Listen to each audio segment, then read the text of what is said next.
My wife left me for her rich lover, but when he lost it all, she came crawling back asking for a second chance. I am 32 years old, and I have been married to my wife, who is 27, for over 6 years. We've been together for 8 years and 3 months and have lived together for 7 years. In my opinion, everything was always excellent. I felt like we were the ideal relationship. We both have decent careers, secure money, and purchased a home 5 years ago. In February 2022, I tragically lost my mother to a heart attack. The months that followed were extremely difficult for both myself and my wife, who was close to my mother. By harsh, I mean truly rough. We hardly went out twice throughout that time, spending most nights at home relaxing on the couch and watching TV. I wasn't happy, but I assumed we'd get through it. Then D-Day arrived 5 weeks ago. My wife went out drinking with 3 male coworkers, only 5 minutes away from our house. I was okay with it, thinking, cool, but I'm going to bed soon. Around 3:30 a.m., she arrived home with those 3 guys. I knew them all. She then informed me that she was going out with them to the city. I disliked it, but I couldn't stop her. Everything closes at 4 a.m., yet despite the 15-minute travel home, she didn't arrive until 5:30. That was when my suspicions began, despite the fact that I had never mistrusted her before. 4 weeks ago she departed for an entire Sunday, claiming she was going to a carnival with her mother. I didn't trust it but had no idea what to do. She even left without saying goodbye while I was showering. She arrived home later that day, weeping. My initial answer was, "Honey, come here. What happened? What's made you so upset?" Her first words were, "I want a divorce." Following that, we had an emotional conversation. I asked her straight up whether she had cheated and she answered no. She told me she was unhappy for a long time and wanted a divorce. She had never informed me anything was wrong with our relationship, so this really surprised me. After our conversation, she left and moved in with her mother. 4 days later, I met her again since we have a puppy that neither of us can care for on our own, especially at her mother's house, so the dog is currently staying with an aunt. When we met again, I confronted her about infidelity. This time she admitted it. She said that she had cheated on me from the night she went drinking until a week later, when she left home. She stated that she believed she was in love with him. When I asked her what she liked best about him, she simply answered, "We have a good connection, a spark." That was it, I suppose. She also stated that she was experiencing a midlife crisis and was unsure about her life goals. In my perspective, she's going insane. She unexpectedly colored her hair purple and joined up for motorbike training. I attempted to reconcile with her during the first week or 2 of her departure, but she refused to budge. Every significant message I sent her was ignored. She did respond to light ones, but her responses were brief and arrogant. I really don't recognize my wife anymore. Her personality appeared to transform in just 1 week. She treats me as if I never existed in her life, as if I were a piece of junk. Is this a protective strategy to make things easier for her by pushing her issues into the future? Has she truly changed and feels this way now? How on earth is that possible? I mean, I get that falling in love is a fantastic experience, but what will happen to her after a few months when the honeymoon period with this guy is gone and she wakes up from it all? I've had a lot of conflicting sentiments. I resent her for cheating on me, and I'm incredibly disappointed. But I also see and understand that the foundation of our marriage has always been strong. 5 weeks have passed since D-Day. She still hasn't filed for divorce and neither have I. I'm not sure, but I believe she's still seeing the person she cheated on me with. To be honest, I am split between saving our marriage and ending it. Right now, I don't care if we get back together or divorce. I honestly do not know what to do. If I file for divorce now, I might regret it later for being too quick, but I also can't keep living in this state of limbo, still legally married, but she's already gone. Edit. For the first 4 days after she departed, I was unsure if she had cheated on me or not. Those were the toughest days because I felt so horrible and as if I had messed up everything. But as she admitted to cheating, those sentiments began to vanish. Even if I share responsibility for some aspects of our divorce, it is entirely her fault. She never showed me she was unhappy. She appeared pleased, as if she could have been an actress. She never mentioned being dissatisfied or what needed to change. To top it all off, she has cheated and continues to do so. This is finished. I no longer feel there is a way out of this. Also, I don't miss her right now. Sure, I miss who we were as a couple, but who is she now? Honestly, I almost feel sorry for the next guy whose heart she's bound to shatter. To be honest, I'm doing really well after my mother died. Of course, I had other issues at the time, but I was finally getting out of the funk and climbing back up. I wanted to go outside, drink, have fun, ride my motorcycle, etc. But then she cheated and kicked me back into the ravine. It will be alright in time, but I have to say that I am not looking forward to the holidays. No mother, no wife, and my father is alone after 40 years of marriage. But we will deal with it. Life carries on. Fortunately, I have a wonderful sister and a close circle of friends who I have known for over 20 years. I'm not ready to return to single life, but I am also a little excited. I haven't dated in almost 8 years, and I haven't gone out without first checking in with my partner. Of course, I fell as deeply as possible this year, but I'm confident that there will be better days ahead. One of the Redditors was completely correct about us marrying too young. When we married, I was 26 and she was 21. I haven't changed much in those years, but it's possible that she has changed much and has hidden those feelings for quite some time. Note, she stated that she is experiencing a midlife crisis. Those are her words, not mine. To go deeper into our common interests, hobbies, characteristics, and so on, I merely indicated in the post that we lived a stable life. I didn't go into depth since I didn't believe it would matter very much, and the post is already pretty lengthy. But here we go, hobbies and interests. We both enjoy gaming, although we have never played together. I'm now playing Age of Empires 4 on my PC, while she prefers to play The Witcher on her PlayStation 4. We both enjoyed watching a good Netflix show, especially after my mother died. We did it frequently, but even before that, we preferred staying in together to watch a nice movie rather than going out drinking. We would occasionally go to the movies or play pool, maybe once or twice a month. We also went out to dinner. We both liked motorcycles. I had a license and a bike, whereas she didn't. She always enjoyed sitting in the back seat of the bike as a passenger. When she was younger, her father would take her for rides on his bike. Apparently, she wants her own license and bike, something I was unaware of. Family time. We both enjoyed spending time with our family. We'd usually spend every other Sunday at her mother's house, with her stepfather, her father's house, with her stepmother, or my father's house. We enjoyed driving to nature sites and forests, as well as going for walks with our dogs. Personality traits. I enjoyed how spontaneous she could be. Well, she appears to be too impetuous, but that's okay. I sometimes overthink things, such as whether we should buy something, whether we actually enjoy it, how much money we have at the time, and so on. She would simply buy it or book the vacation I was apprehensive about. I admire that about her. I realize we were diametrically opposed in this regard. I adored her sense of humor.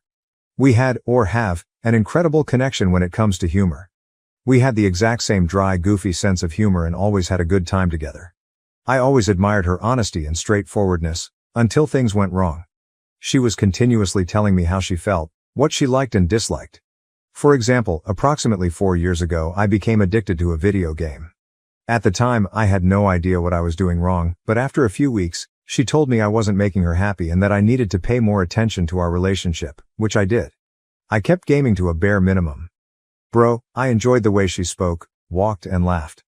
I adored her appearance. She had a beautiful grin. I even liked how she usually sneezes 8 to 10 times in a row. But as of right now, all of those sentiments I had, or have, are quickly dissipating. As for our sex life, I'll make it brief. We didn't have much sex. Since we got married, I'd guess it's been twice a month on average. In my opinion, it was always fantastic, though I'm not sure about hers anymore. Thinking back, we both always climaxed, unless she faked it, which I doubt. The sex act wasn't that thrilling. We always performed the same 3 or 4 positions and that was it.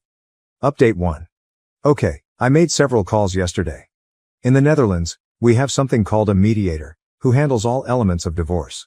This mediator handles the lawyer's work, including financial and emotional discussions. It's like an all-in-one individual assisting 2 people with their divorce. Today, we spoke with this mediator. Unfortunately, my soon-to-be ex's car broke down, and I had to pick her up. For yes, I had to for this to work for the divorce to be finalized. It is critical that both of us attend the meetings with the mediator. Anyway, the talk went well, as predicted. We both indicated our desire to be divorced, but the adultery was never acknowledged. I didn't think it was worth stating that the mediator is neutral and does not take sides. Also, in the Netherlands, there are no rules against cheating, thus she has the same rights as if she hadn't cheated. We remained seated at the table after the mediator had left, barely speaking. Our cats roaming about were the only diversion. After a few minutes, I inquired if she had anything further to say and she said, no. I thus said, okay then, I think you can go now because I don't want you here.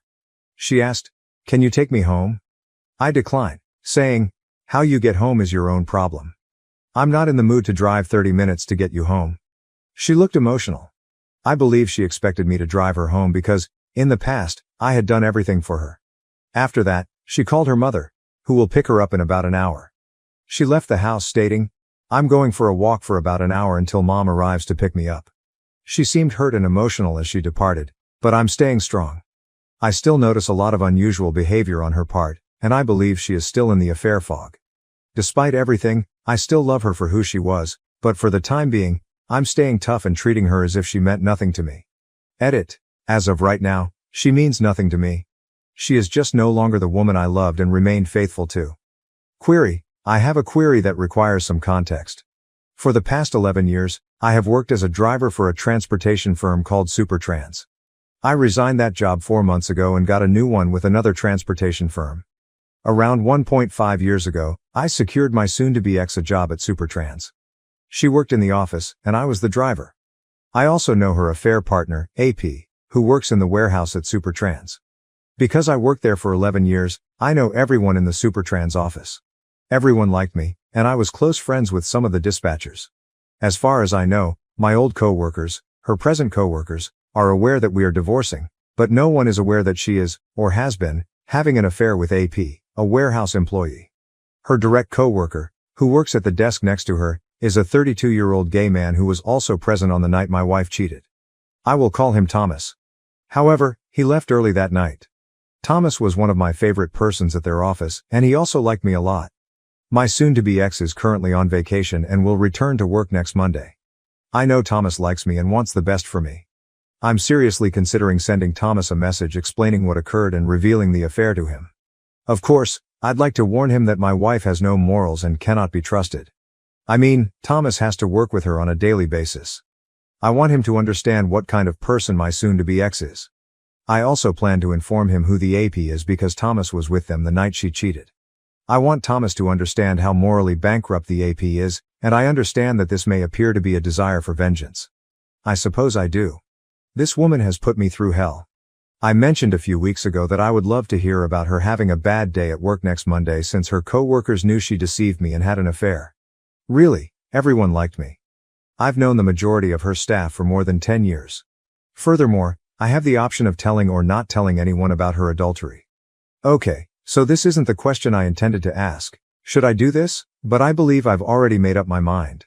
I'd like to hear your thoughts on it and why you think I should or should not. Update 2. You've all been a tremendous assistance in my predicament. I must admit that I am mentally exhausted, but overall, I am doing better than I could have expected after only 6 weeks. I have a question regarding my soon-to-be ex-wife's current behavior. Is it common for my soon-to-be ex to treat everyone around her as trash, except her AP and her own parents, I suppose? She is clearly treating me horribly, with no respect, as if I were the worst spouse ever. She claims she's been miserable for several years, which I think is pure nonsense.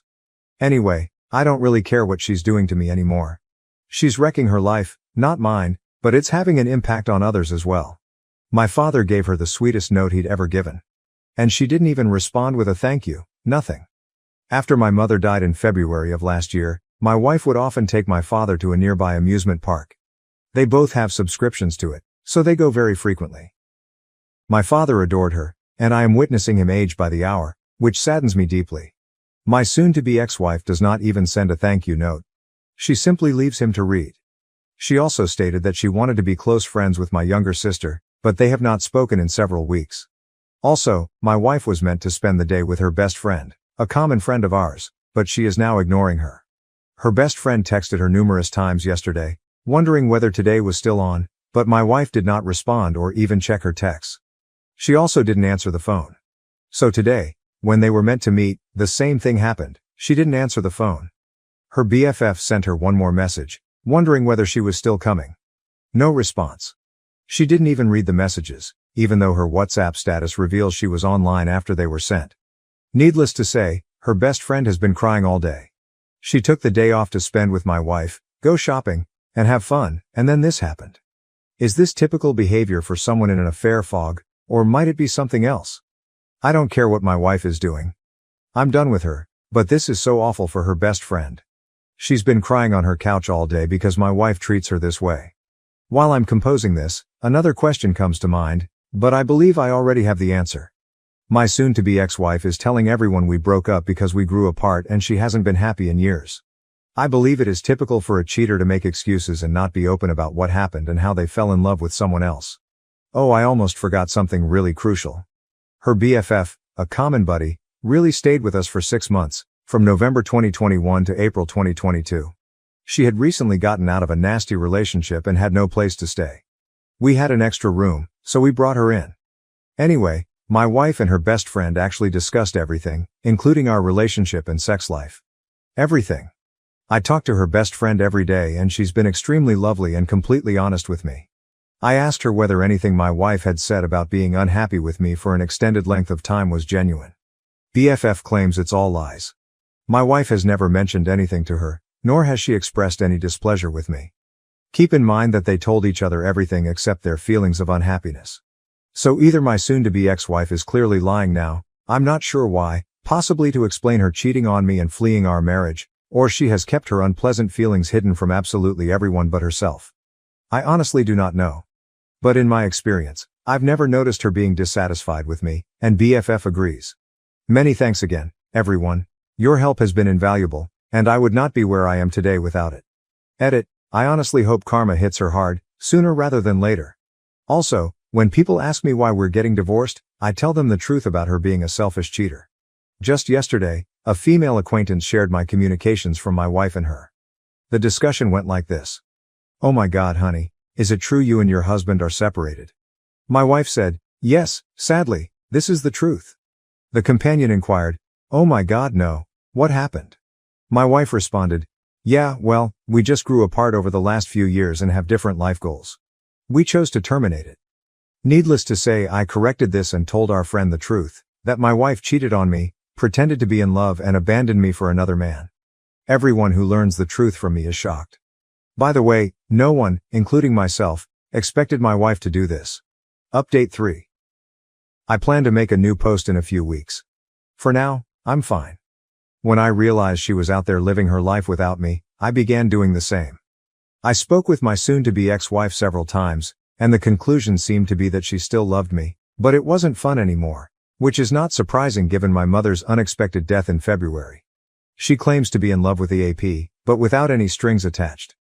I never saw her being dissatisfied with me, and she even stated that she was unhappy with life in general.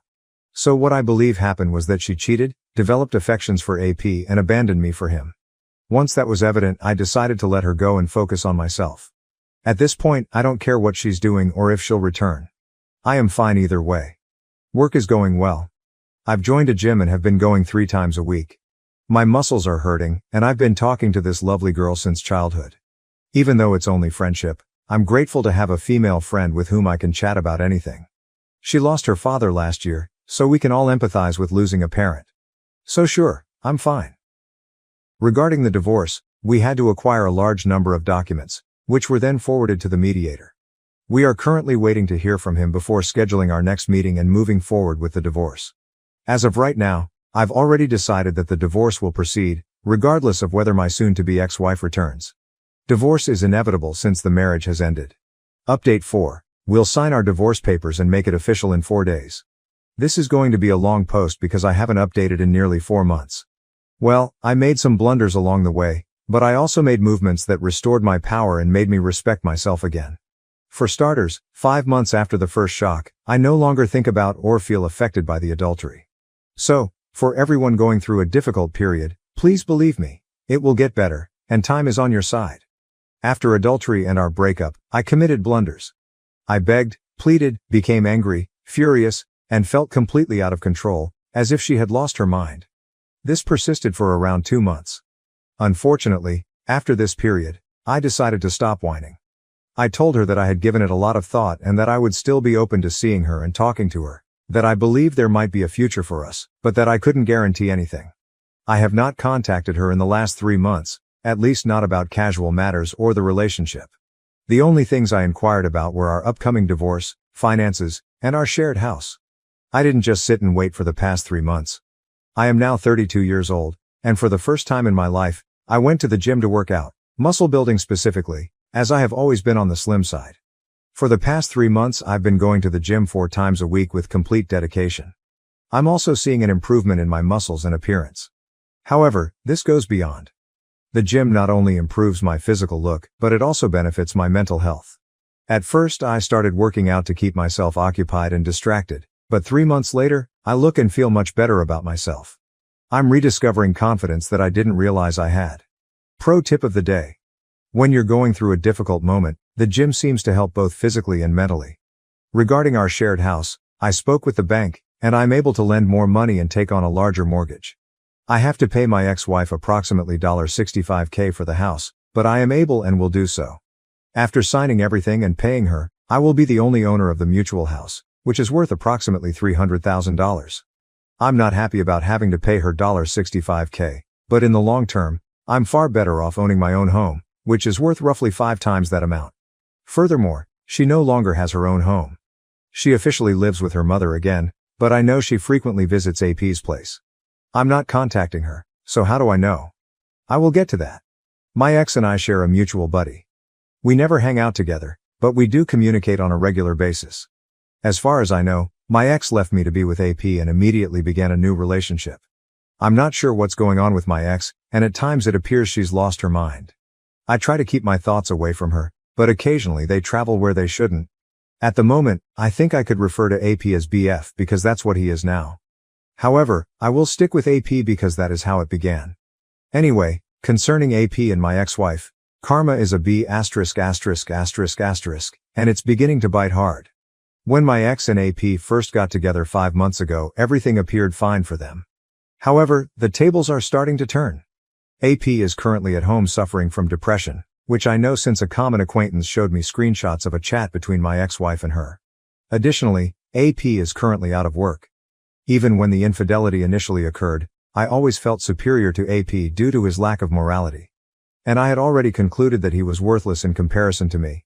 Well, now I know for certain, which makes me feel like my ex-wife has gone insane. I'm not conceited, but I am certain that I am the catch and a far superior man than her AP. A little extra. At the beginning of their relationship, I was still contacting and warning her. Well, I think I was correct all along. Not only does AP prove himself to be the loser I suspected he was, but he also introduces her to a substance that has the potential to destroy her life. I discovered this through a mutual buddy. I haven't spoken with my ex-wife about it. If she wants to trash her own life, that is her choice, but it appears to be going bad quickly. My ex-wife is undoubtedly struggling and may even be questioning her own decisions. I hadn't spoken or seen her over the holidays, Christmas and New Year's. However, around a week into the new year, 2023, she texted me unexpectedly, asking if I was home and if she could come over. She came over to my house and the visit lasted only about 5 minutes. She stopped by to tell me she had spent Christmas Day alone, sobbing. She inquired about my holidays and how I was doing. I informed her that my Christmas was okay, but not the best. I lost my mother last year, and these were the first holidays without her, so it was decent but not amazing. However, I told her I was doing well, which I am. So for me, this was strange. The only thing I can think about from this entire visit and why she would be concerned about how I'm doing is whether she has any regrets. Time will tell. I also chatted with my ex's mother. My ex-mother-in-law called after New Year's to wish me a happy new year and best wishes. I must admit that I did not expect the call, but it was great to hear from her because she had been a part of our family for the past 8 years. My mother-in-law told me that my ex-wife hasn't been doing so well lately. Apparently, she is quite sad and crying a lot since she is mourning her marriage. My ex even told her mother, "I wish it wouldn't have to be like this," implying that she is having second thoughts. However, only my ex has the ability to reach out and make a move, which I do not anticipate happening at this time. The only authority I truly have is to grant her the divorce she requested and then walk away from her life, which I did. I am separating myself from her life, divorcing her, and improving myself every day. I apologize for the lengthy message, but I believe this covers all I needed to say. We will sign the divorce papers 4 days from now. Even though I'm doing well, I'm still human, and I still mourn our marriage and my ex-wife on occasion. I'm sorry to see what's happened to her, but I'm also aware that it's beyond my control and not my concern. Let me conclude by thanking everyone in this community. Many thanks. Without your assistance, I would not be where I am today, both emotionally and physically. My mill threatened court if I didn't give custody of my daughter to my sister-in-law, accusing me of being an irresponsible parent. I, 35, am a single father to my 3-year-old daughter, Lily. My wife Sarah died 2 years ago from cancer.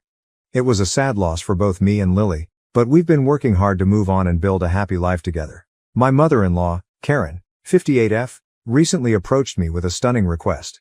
She requested that I transfer custody of Lily to Sarah's younger sister, Emily, 30F, and her husband John, 32M. Karen reasoned that Lily required a proper family with a mother figure, and Emily and John were better qualified to raise her. This request caught me completely off guard. Lily is my daughter, and since Sarah died, I've done everything I can to provide her with a loving and secure environment. I've altered my work schedule to be more present, hired a part-time babysitter to assist when I'm at work, and ensured Lily has lots of playdates and activities to keep her engaged and happy. When I denied Karen's plea, saying that I had no intention of relinquishing custody of my own child, she became upset. She accused me of being selfish and not considering what was best for Lily. I attempted to remain cool and maintained that I was fully capable of raising my daughter, but Karen refused to listen. Karen threatened to take me to court, which inflamed the situation. She claimed to have evidence that I was an inadequate parent and that she would use it to obtain custody of Lily for Emily and John. Her threats astonished and wounded me, especially since I've always attempted to have a positive connection with Sarah's family for Lily's sake. I asked Karen what kind of evidence she allegedly possessed, but she declined to elaborate. She just kept saying that Lily would be better off with Emily and John, and that I was robbing her of the opportunity for a regular family life. I held firm and assured Karen that I would resist any attempts to take Lily away from me. I informed her that I was Lily's legal guardian and that her assertions were baseless. I also mentioned how uprooting Lily from her home and separating her from her father would be extremely difficult for her. Karen stormed out of my house, claiming that I would hear from her lawyer shortly. I was left feeling angry, hurt, and concerned about what would happen next. Since then, I've documented all of my interactions with Karen and kept meticulous records of Lily's care. I've also contacted a family lawyer to evaluate my choices and prepare for any possible legal battle. I'm convinced that keeping Lily with me is the right decision, but Karen's accusations and threats have unsettled me. I can't help but wonder if I'm selfish for not taking her suggestion more seriously. Emily has been battling with infertility owing to hormonal difficulties. She and John had been trying for a child for several years with no success. I sympathize with their position, but I don't think it justifies taking Lily from me. For Lily's sake, I tried to stick to our regular pattern during the next few days. I took her to the park, told her bedtime tales, and did my best to keep her away from the conflict with her grandmother. However, I couldn't stop feeling anxious, wondering when the other shoe might drop. A week after Karen's first visit, I received a formal letter from a lawyer representing her. The letter made a number of charges against me, including neglect and emotional abuse. I was accused of working too much and abandoning Lily with strangers, alluding to her nanny, who has been with us for over a year, who Lily adores.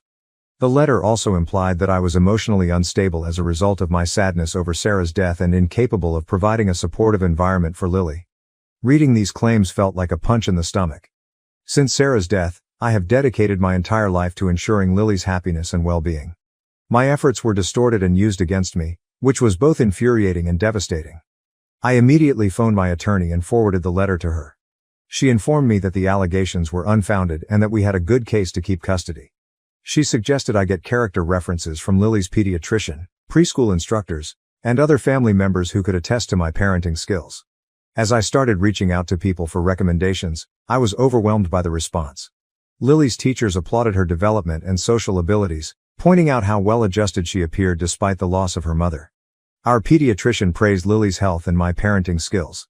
Even Sarah's relatives and aunts expressed their support, stating that they disagreed with Karen's behavior. Despite the outpouring of sympathy, I couldn't shake the sense of betrayal. Karen has been a part of our lives since Lily's birth. She had helped us during Sarah's illness and after her death. I'd always assumed we had a decent connection, even if it was occasionally strained by our shared sadness. It felt like she was tearing away what was left of our family. I tried to grasp Karen's point of view. Perhaps she truly believed that Lily would be better off with Emily and John. Perhaps she was dealing with her own grief and wanted to keep a bit of Sarah close by raising Lily with her other daughter. But no matter how I looked at it, I couldn't rationalize her conduct or the harsh charges she leveled against me. Update 1. Emily and John arrived unannounced at my home yesterday. I was astonished to see them, especially after Emily's previous conversation, in which she apologized for her mother's actions. Lily was napping, So I welcomed them in for a peaceful conversation. Emily began the conversation by stating that they thought it would be best for Lily to live with them. John nodded, appearing uncomfortable but supportive of his wife. I listened patiently and tried to remain cool. When Emily had done, I gently but firmly voiced my position. I explained that while I appreciated their concern, Lily was my kid, and I had no intention of giving up custody.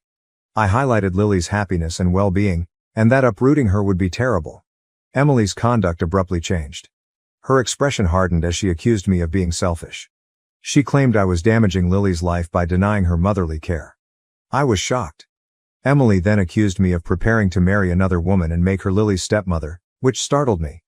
This was totally bogus. I hadn't considered dating since Sarah's death, let alone remarry. Emily became even more upset after I denied this. In a bizarre moment, Emily accused me of never actually loving Sarah or Lily. She added that if I truly cared about Lily's well-being, I would let her grow up with a real family. Her remarks were so scathing that they stunned me into stillness. As I struggled to react, John attempted to calm Emily down, but she dismissed him. She jumped up abruptly and announced that they would be meeting with their lawyer again. Emily said they will fight for custody and that I should be ready to lose Lily. They swiftly left after that, leaving me reeling from the experience. I sat quietly for a long time, trying to understand what had just transpired. After I'd collected myself, I called my lawyer to inform her of this new situation. She urged me to chronicle the visit and Emily's threats, assuring me that they had no legal basis to take Lily away from me. That night, as I tucked Lily into bed, I hugged her a little closer than normal. I told her and myself that I'd do everything in my power to protect our small family. The path ahead might be challenging, but I was ready to tackle whatever hurdles came our way. Now I'm left wondering how things got to this point. How did a once supportive family become so fractured? And most crucially, how can I protect Lily from the impending storm while also keeping her bonds with her extended family? Update 2. 2 days after Emily and John's visit, Elizabeth, Sarah's grandma, called me. She's always been the family's voice of reason, so hearing from her was reassuring. However, what she told me astonished and infuriated me. Elizabeth told me she overheard a chat between Karen and Emily. It found out that their sudden interest in obtaining custody of Lily was motivated by more than just relatives or providing a mother figure. There was a considerable financial incentive. Sarah inherited a large quantity of money from her late grandfather. Sarah and I had chosen to place all of the money in a trust fund for Lily's future. Lily could lawfully access the money once she reached 25. Elizabeth added that Karen and Emily assumed that if they got custody of Lily, they would also gain control of her inheritance. They regarded it as a means to alleviate Emily's financial problems and afford costly fertility procedures. I was infuriated. The concept of using Lily as a pawn in their attempt to obtain money that properly belonged to her was beyond comprehension. It explained their abrupt behavior shift and the lengths they were willing to take to obtain custody. I called my lawyer right away after hanging up the phone with Elizabeth. I explained the issue and sought counsel on how to protect Lily and her inheritance. My lawyer instructed me to follow these steps. 1. Document Elizabeth's statement. She suggested that I approach Elizabeth for a written statement about what she overheard. 2. Examine the trust documents. We needed to guarantee that the trust was irreversible and could not be accessed or altered if custody changed. 3. Notify the trustee. My lawyer advised notifying the trustee of the probable custody issue to avoid any unlawful alterations. 4. Consider a restraining order. Given the deteriorating circumstances, she suggested that I pursue a restraining order against Karen and Emily to safeguard Lily. 5. Prepare for court. While we hoped it would not come to this, my lawyer began drafting points to deliver in court if required, with a focus on Lily's best interests and the apparent financial objectives underlying the custody dispute. I spent the next few days acquiring all of the required papers and following my lawyer's instructions. The betrayal I felt was enormous. It was devastating to think that Sarah's own mother and sister would try to manipulate Lily for financial advantage. Despite my wrath, I attempted to remain cool for Lily's sake. She had picked up on the tension and had become more clingy than normal. I spent additional time with her, assuring her of my love and dedication. As I tucked Lily into bed that night, I found myself thinking about Sarah. I wanted her to be here to assist me get through this situation, but I knew she would be proud of how I was safeguarding our kid. I made a secret pledge to her and Lily that I would do everything I could to keep our little child safe and secure. Now, as I prepare for what might be a lengthy and unpleasant court struggle, I can't help but wonder how money was able to rip this family apart so utterly. And how can I safeguard Lily, not only now, but in the future, from those who may try to exploit her? Update 3. Karen sent me a note a week after I spoke with Elizabeth and my lawyer. She desired to meet and resolve matters civilly, without using the courts. I consented, hoping it would be an opportunity to end this nightmare. We met in a neutral setting, a quiet cafe in town. Karen and Emily were already present when I arrived. They both appeared anxious, but tried to be nice. Karen began by explaining that they had changed their strategy and wanted to find a solution that worked for everyone. Emily chipped in, proposing we schedule more frequent visits and even overnight stays for Lily at their home.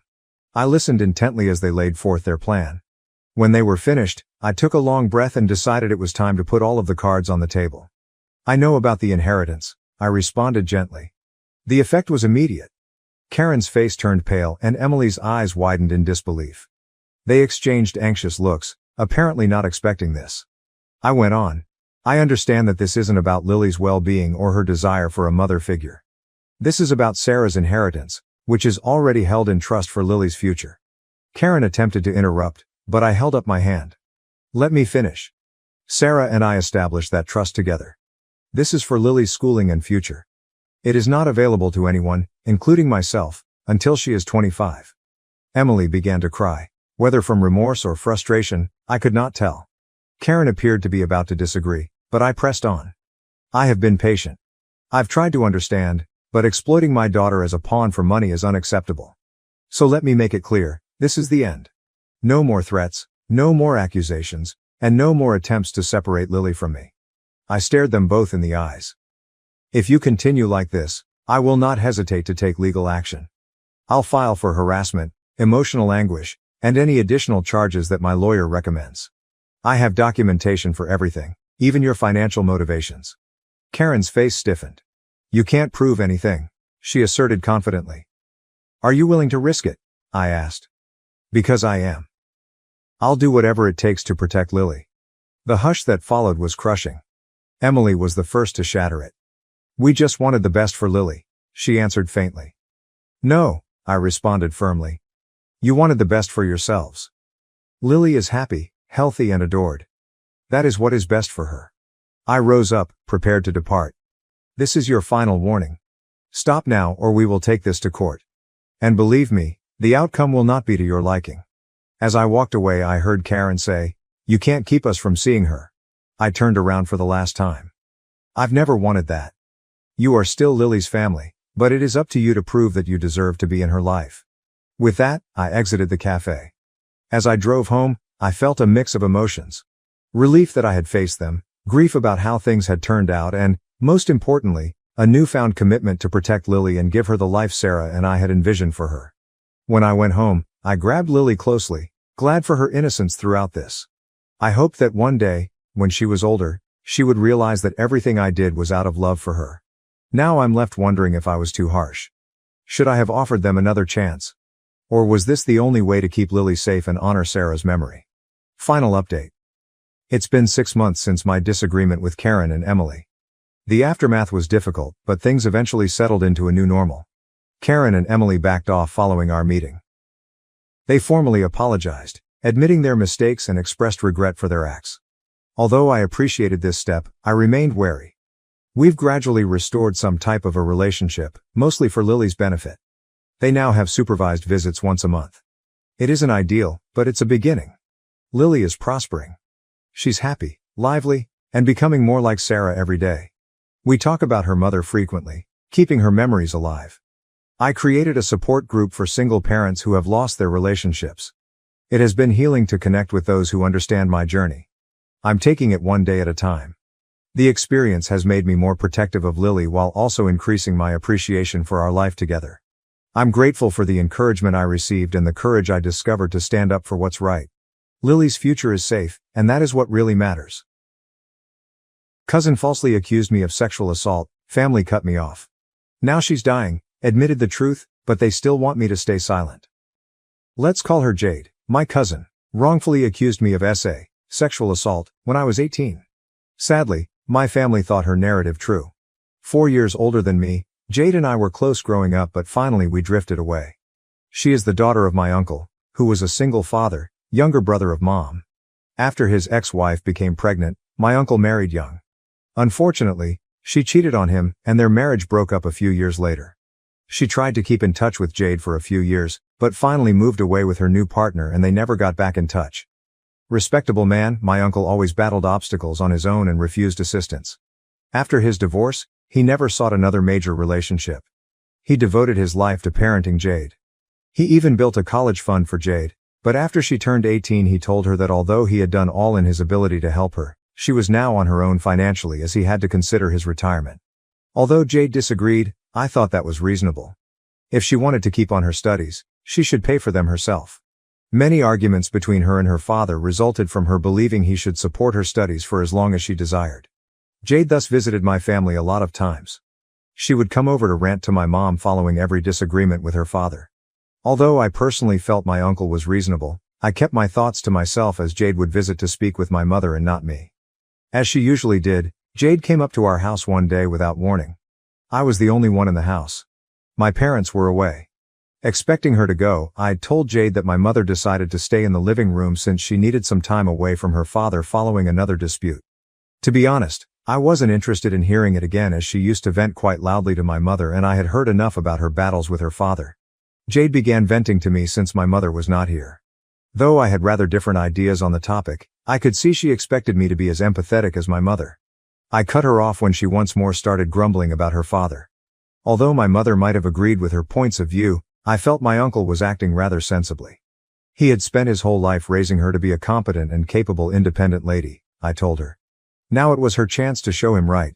If she truly wanted to pursue a master's degree or perhaps a doctorate, she would have to do what everyone else does and pay for it herself. She majored in STEM, hence I knew that whatever job she finally landed would be sufficient to cover her expenses. She had just to at least try. She insisted, though, that she couldn't work and study at the same time and that she would find it too much to manage. I advised her maybe she should give up on further study if she already decided it was difficult for her to work while she was still in school. It was unjust to demand her father keep paying for everything, especially after he had already done so much for her, and she was treating him like the villain instead of being appreciative, I said. She quite obviously hadn't anticipated that reality check. She started screaming at me and calling me a vile human being as soon as I said all of this. She said I was a pampered brat who didn't deserve the support I received, hence I would never be able to relate what she was experiencing. Though I stayed quiet, to be honest I felt she was more of a pampered brat than I was. She screamed at me for a few minutes then fled the house sobbing. I avoided her since, as I mentioned, I had no interest in hearing her grievances over and over again. The sequence of events surprised me as well. My whole life collapsed the next day when she accused me of SA. One accusation turned everything around. After 3 years of quiet from my family, folks are at last learning she had lied. My parents woke me early the day after Jade and I argued, stating that my uncle and Jade were here to visit me, and it was reportedly rather vital. I had no idea what was going on, but when I got downstairs Jade started shouting, accusing me of SA the night before and acting as though she was breaking down. My parents were equally startled, and my uncle seemed really worried. Jade was acting as though she were not even in a state fit for communication. Most of the speaking came from my uncle. He said that following her confrontation with him, Jade had been inconsolable when she had returned home the day before. She eventually informed him I had lured her in and carried out the conduct she was now accusing me of when my parents were not home. Not even my uncle could look at me, and my parents avoided eye contact as well. None listened when I tried to object and assert my innocence. It was appalling. People already treated me like a criminal even though I had done nothing. My parents begged my uncle for pardon right in front of me, asking him not to publicly disclose the allegation or report me. They claimed they will do all necessary to resolve the matter. Whether I cried out or not, my uncle and dad totally turned away from me. It was so annoying that I grabbed a vase and tossed it against the wall in an attempt to get their eye. That backfired regrettably. My dad lost his cool, grabbed my arm, and hauled me to my room, closing me within. There was no way I could let Jade get away with this, hence I kept hammering against the door until my hands and arms started hurting. Telling such a big lie may have destroyed my reputation. Sadly, my dad allowed me out of the room only when my uncle and Jade left. I started crying right away as he opened the door and tried to explain to them he hadn't done anything, but they informed me they had seen security footage from the cameras outside our house. Jade had come over the previous evening, they noted, and had left the house crying a few minutes later. They decided to trust her based on her tear-filled fleeing. They told me they were embarrassed of the kind of son Jade had produced and that she had no reason to lie about what had transpired. While my mother was crying and unable to even talk, my dad assured me that, with great persuasion, They had persuaded my uncle and Jade not to file lawsuits. They were obliged to pledge something in return though. To spare her from seeing me and revisiting the horrific event, Jade and my uncle insisted that I be taken far away. After much debate, my dad decided to send me to live with my great-uncle somewhere far from the family. With his bad attitude and anger problems, this great-uncle was the least liked family member. Though he said it was the only fix, my dad knew I hated him. Not only was I being sent away, but they also told Jade that to keep things quiet, they were going to take my college fund and give it to her. I tried to complain, but there was no communication with them. Finally, I gave up as I no longer saw the need. Not even my own folks trusted me. Since her own father would never accept financial help from anyone, including his own family, I understood that Jade had most likely accused me unjustly only to control my parents and extract money out of them. After that episode, a few days later I was ready to go and packed. Neither my parents bothered to say goodbye or give me a hug. They kept me under house arrest by posing as I wasn't even at home for the following few days. My phone was taken away and I was not let said farewell to any of my friends. They cautioned me that they would destroy my life personally should I fail to get off the grid and vanish from everyone's lives. A falsehood Jade had uttered drove me to distance from everything I knew and cut relationships with everyone from my past. My great-uncle showed in a few days following that to pick me up, and I was sent off to live with him in what felt like an exile. Not one person from my past has contacted me since then, not even my friends or family. I had to totally start again in my life. It was quite challenging to fit in with my great-uncle when I initially moved in. Throughout the day he taunted me nonstop even though he had no idea why I had been sent out. Though he had no idea why I had been sent out, he would harass me nonstop during the day. He would hold it against me and tease me about it based just on my being kicked out. I had to walk on eggshells around him as he had a bad attitude and rage problems as I've noted. Though I knew my parents were paying him money every month, he still acted as though he was doing me a great favor by allowing me to stay with him. After the first few weeks, I understood there was no use to weep over lost milk. I knew I couldn't live with him indefinitely. My parents had cut me off and forbade me from interacting with anybody from my former life. I resolved to start looking for work as all I could do was maximize the circumstances. Not even could I go to college. I had been let into the college of my choice, but I lacked the resources to pay for attendance. Following several weeks of moping about and a few interviews, I at last landed a job as a warehouse worker. Although the work paid little and was physically demanding, at least with my first pay I could leave the house owned by my great-uncle. I had the good fortune to have a few colleagues around my age who were likewise having financial difficulties. The three of us decided to chip in and share an apartment and grew close friends. I knew my great-uncle would consider it a good riddance, so I didn't even bother telling him when I moved out of his house. Never heard from any of my family members once I moved out.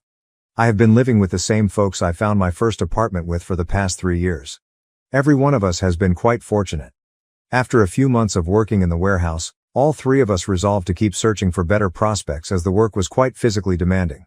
We all aspire to eventually go to college, hence throughout the past 3 years we have switched jobs and worked to save some money. I'm making a good salary currently working in sales. I have been considering applying once more to universities. My two buddies are doing great as well. We recently moved into a larger apartment in a far better area. Naturally, my family believes it's the ideal time to attempt and come back into my life now that things are beginning to show promise for me. I was pretty taken aback when my dad contacted me by email a few days ago since, as I indicated, I hadn't spoken with them in 3 years. Since it was one of the rules my parents made when they kicked me out and I had been anxious about them disseminating the truth and tarnishing my name, I am not active on social media. I so stayed to the guidelines. Though they never tried to get in touch with me, my email address has not changed in 3 years and I never banned them anywhere. Reading the email, it was essentially an apology for all that had transpired over the preceding 3 years. To enable his correct outreach to me, my dad required my address and contact details. In case I wished to get in touch on my own time, he also included his personal contact details. Jade had at last chosen to disclose the truth about what actually transpired, thus his apology and the abrupt attempt at reconciliation sprang from it. She was dying and, I suppose, had at last acquired a conscience or something. She informed her father the truth for whatever reason, and he talked with my parents. My parents chose to get back in touch with me once they knew the truth. Regarding Jade, her pancreatic cancer diagnosis makes it quite improbable she will survive. She has been suffering for the past 8 months. Her health is just getting worse even with continuous medication. Ironically, she couldn't even make decent use of the money from my education fund. She squatted all the money on bad life decisions after screwing me off.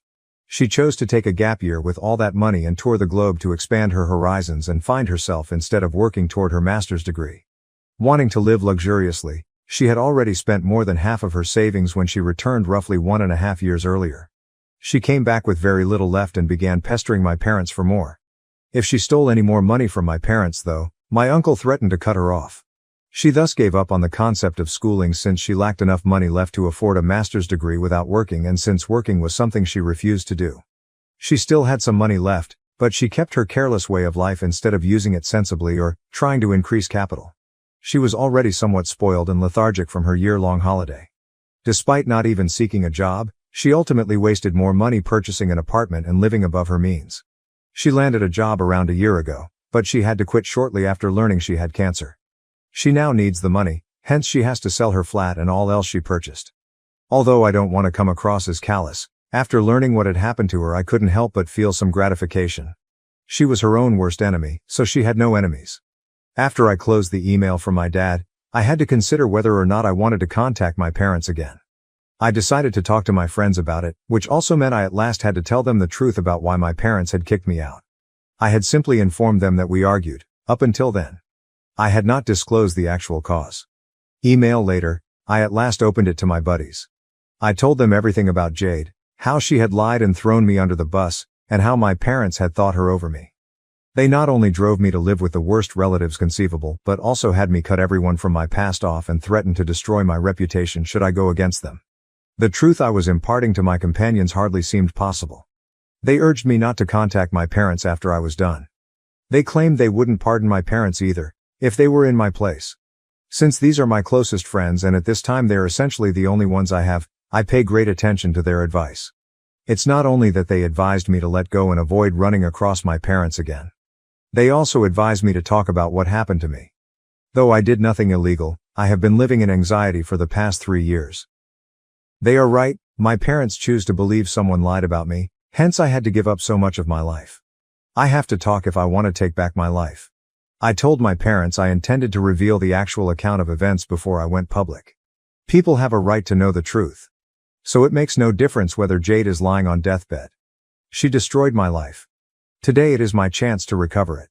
I thus texted the number my dad had supplied me and informed him exactly what I was going to do. The screenshots of the email my dad sent me already proved Jade had been lying. I could thus post the truth on social media immediately. Forget about just blogging, I may at last have social media once more. Though I suppose he misinterpreted the circumstances, I wasn't asking my dad for approval. Now he and my mother, together with my uncle, are blowing my phone and asking me not to do this. They contend that Jade has already gone through a lot, is suffering more than she has ever done, and has gotten her karma. They say I need not discipline her going forward. They are requesting me not to reveal the facts in public since it will damage Jade's reputation. Without saying why I left in the first place, they seem to believe I can come back into their life and resume what I left behind. In a sense, they are correct, no one will probably challenge it. Though I could, I do not think I want to. Jade stole a great portion of my life and even my friends find it quite reasonable for me to share the truth. It is about people knowing what actually happened, not about exacting revenge against her. Besides, there are few logical reasons for missing 3 years from everyone's life and then showing up again without a word. I'm happy enough here, so I don't even intend to return to the city. Yet I do miss some of my relatives and friends who treated me well. They should, at least, be entitled to know the truth. The only thing keeping me from posting is the constant calls and texts from my parents and uncle. They almost have been begging me not to go public. Jade seems to be in quite poor form.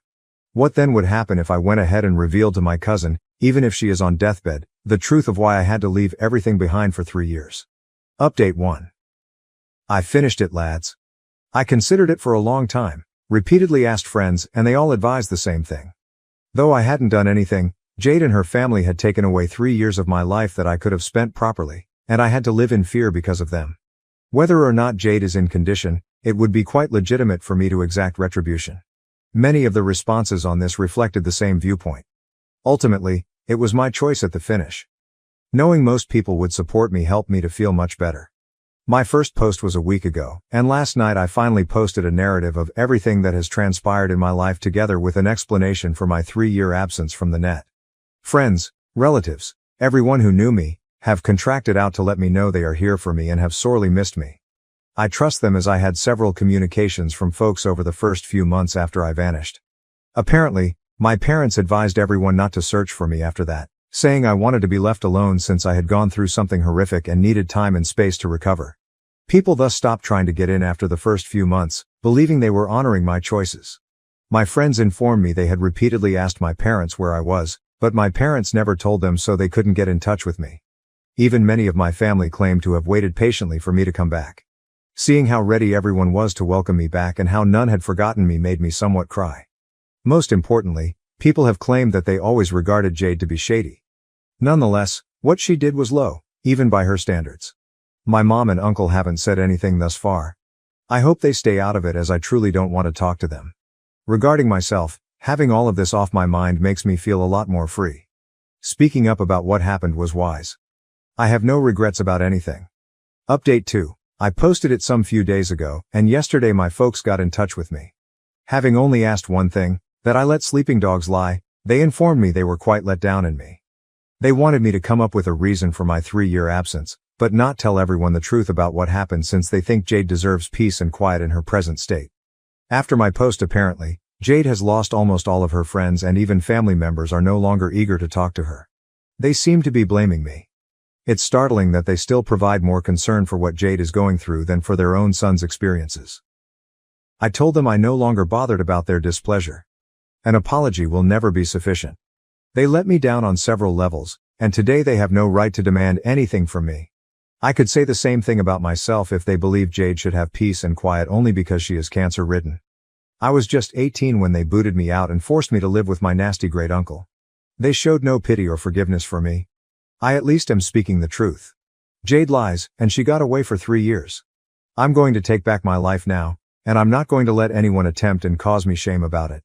I advise them not to get in touch with me ever again, and that their only cause of disappointment should be themselves. Then I finally blocked them.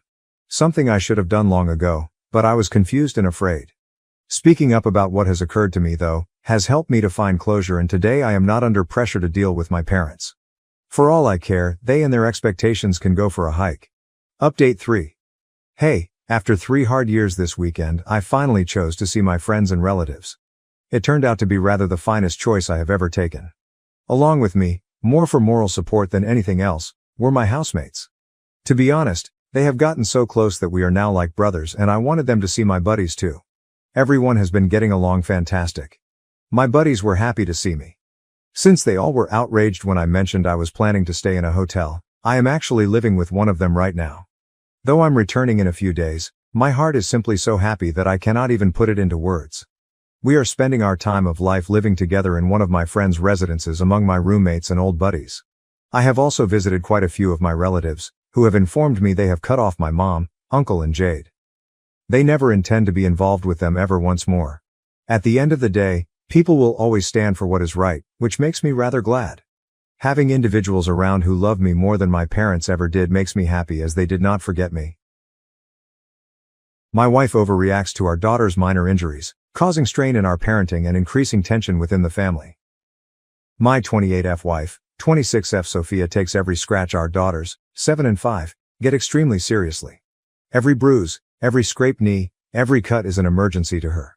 And because they're emergencies to her, they become emergencies to the girls. Not only does this mean it's hard to tell when an injury is actually dangerous, did she twist her ankle, or break it? Is her arm bruised, or fractured? But the kids are responding badly to any hurt they feel now. At the mere sight of blood, the 7 starts wailing like she's been stabbed. Even worse, her sister has started intentionally banging her arm into things or falling on concrete if she thinks she's not getting enough attention. Last week my wife took the oldest one to urgent care because she got a canker sore, and Sophia was convinced it was something more sinister. While she was gone, I had the younger one, who was upset that Sophia had spent so long on her sister and had now taken her to the doctor to get special attention. So she threw herself on the tile floor in front of me and started screaming and holding the wrist she hadn't actually twisted. I'm so tired of all of this, I just let her scream. When I didn't give her the attention she wanted, her screaming in pain turned into sobbing because I wasn't cuddling her and kissing her better and promising her cookies and a late bedtime. I told her I'd be in the den with the cats when she felt like joining us. I felt like a bitch for letting her cry herself out, but she's never going to learn to walk off scooter falls or getting hit with dodgeballs at this rate, and she can't be rewarded for this kind of behavior. It's just not healthy. Eventually she ran out of tears and came to sit with us, and I let her have a watered-down soda. Well, when Sophia got back with the older kid, who now had the same numbing gel we already had in the cabinet and $200 urgent care bill, our younger daughter told her what happened, and now she's furious at me for ignoring something that could have been serious. I told her she's the one making mountains out of molehills and feeding into the actual dangerous behavior. We've been fighting about it all week, and the kids have only been acting up more as a result. I'm so tired of this. Maybe my appendix will burst and I can spend a few nights in the hospital away from this insanity. Relevant comments. OP on if her wife had PPD when she got pregnant and gave birth. Did her wife have any medical trauma? OP. No and no. Both of them were adopted, and to the best of my knowledge she's never had negative doctor experiences. If she had, it wouldn't make sense to keep dragging the girls in for scratch knees. She's absolutely setting them up for failure. She just refuses to see that. If someone here can convince her to see a therapist, or an ounce of reason related to this specific situation, then they're miracle workers. She's great in almost every other aspect. I love her, but the constant coddling and panicking is getting ridiculous. Did OP and her wife have infertility problems? OP, no. As far as I know, both of us were perfectly healthy reproductively speaking. All pregnancy is dangerous, and IVFs usually result in multiples, increasing the risks or forcing termination of it doesn't take right. And they're ridiculously expensive. A lot of places aren't exactly trustworthy when it comes to ensuring the health of sperm donors, etc. There wasn't a chance in hell I was ever carrying children, so that was out. She never fought to carry them. When we decided we wanted kids and we were in a place that it was feasible, we looking for agencies and found our girls. OP on the relationship her wife has with their daughters, and if she's overprotective. OP, we've had long talks that always dissolve into arguments over the subject before. As I understand it, she really sees nothing wrong with what she's doing. She wants to make the girls feel like they'll be seen and taken care of, but she's going too far. She does spend time with them regularly. She has an office job and has them alone from 6 p.m. onwards on days when I work, Thursday, Friday, Saturday. And she doesn't work on weekends at all. But yes, the younger one has definitely learned that making it look like she's hurt herself, or actually hurting herself, however minor, is a surefire way of getting Madre's attention. Not sure I helped last week. I don't want her thinking Mama doesn't care, but I just could not bring myself to reward her pretending to be hurt.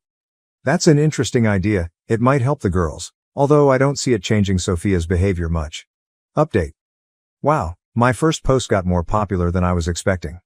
Not a full update, but a few people were curious, so I thought I'd throw this out there with some of this week's developments and some clarifications. This sub only allows 2 updates, so the next one, if I end up publishing it, probably won't be anytime soon.